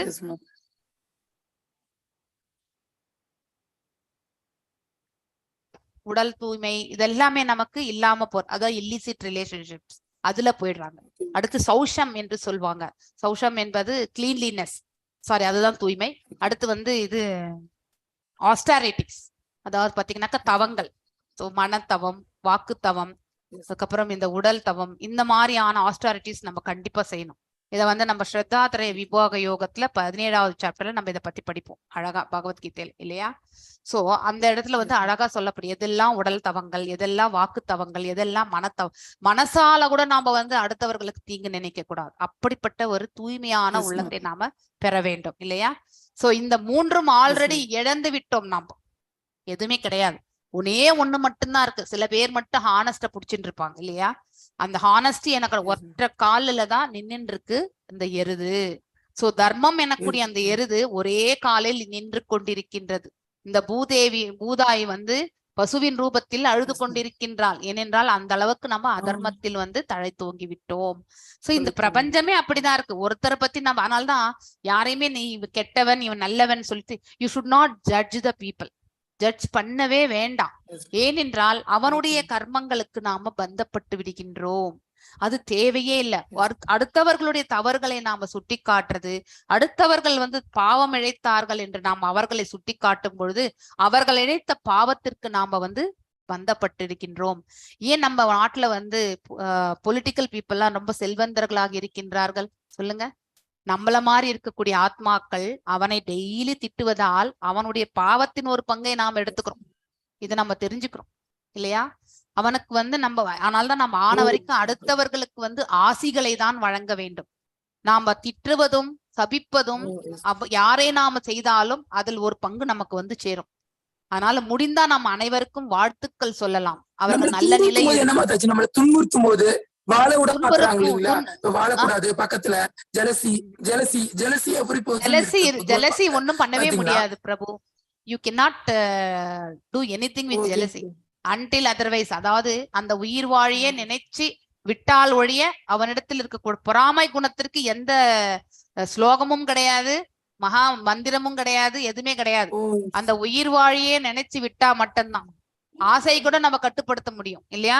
அதாவது நம்ம வந்து தியான பயிற்சிகள் எல்லாத்தையுமே இந்த புலன்கள் எல்லாத்தையும் கட்டுப்படுத்த முடியும். ஆனா பொறாமை எனக்கூடிய அந்த குணத்தை நம்மளால கட்டுப்படுத்தணும்னு நினைச்சா அந்த உயிர் வாழி மட்டும் நினைக்க வேண்டும். சோ இது நல்ல குணம் இல்லை, நாம செயல்படுத்த கூடாது அப்படின்னு அந்த உயிர் வாழி நினைத்தால் ஒழிய அவனால வந்து வெளியில வரவே முடியாது. ஓகே, சோ இதுதான் வந்து பொறாமையினுடைய நிலை. ஓகே, வேற ஏதாவது பகவத்கீதைன்னு சொன்னீங்களா மாதாஜி? அதுக்கு என்ன வித்தியாசம்? வந்து பாகவதமும் பகவத்கீதை வந்து பாகவதத்துக்கும் பகவத்கீதை டிஃபரன்ஷியேஷன். கண்டிப்பா பகவத்கீதை வந்து பகவானால் பேசப்பட்டது நம்மளுடைய வாழ்க்கை தரத்தை உயர்த்தி கொள்வதற்கு இல்லையா? அவர் சொல்லி சென்ற அந்த மார்க்கத்தை நாம் ஏற்றுக்கொண்டு நடக்கும் பொழுது வாழ்க்கையில் நாம வந்து பக்குவத்தை அடைகின்றோம் இல்லையா? அதே வந்து பாகவதம் என்பது பகவானை பற்றி நாம படிக்கிறது. சோ அமலம் புராணம் அப்படின்னு சொல்லுவாங்க. ஓகே, சோ அந்த அவரை பற்றி நாம படிக்கும்பொழுது அவருடைய செயல்பாடுகள், அவருடைய ரூபங்கள், அவருடைய நாமங்கள், அவருடைய லீலைகள், இதை பற்றியெல்லாம் நம்ம படிப்போம். அதுதான் பாகவதம். அதெல்லாம் நம்ம படிக்கும்பொழுது நமக்கு வந்து மனது வந்து பக்குவ நிலையை அடைகின்றோம். ஓகே, சோ நீங்க பாகவதம் கிளாஸ் காலையில 6 மணிக்கு இருக்கு, 8 மணிக்கு வந்து பிரபுஜி எடுக்கிறாரு. So you can join. எந்த கிளாஸ்ல உங்களுக்கு நீங்க ஜாயின் பண்ணணும்னு நினைக்கிறீங்களோ பண்ணலாம். ஓகே, மாதாஜி சொல்லுங்க.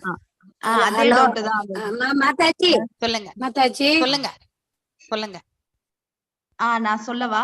சொல்லுங்க மாதாஜி. அந்த நீங்க சொன்னீங்க இல்லையா, ஜீவாத்மா அப்படிங்கறது வந்து மனிதனும் இல்ல மனமும் இல்ல, அதோட உணர்வு நிலை அப்படின்னு சொன்னீங்க இல்லையா? உணர்வு நிலைனா எப்படி புலன்களுக்கு சம்பந்தப்பட்டு வருமா? இல்ல உணர்வு என்றால் கான்சியஸ்னஸ், உணர்ச்சி, அந்த ஃபீலிங் உணர்வு அப்படின்னாக்கா இந்த உடல்ல நம்ம உணர்ச்சி இருக்குன்றனாக்கா அப்ப ஜீவாத்மா இருக்குன்னு அர்த்தம். எப்ப இந்த உடல்ல வந்து ஜீவாத்மா இல்லைன்னா இது பிணமாகி விடுகின்றது. அப்போ மரம், செடி, கொடிகள், விலங்குகள் எல்லா இதுலயுமே வந்து ஜீவாத்மா உண்டு. ஜீவாத்மாங்கிறது ஒன்னேதான்.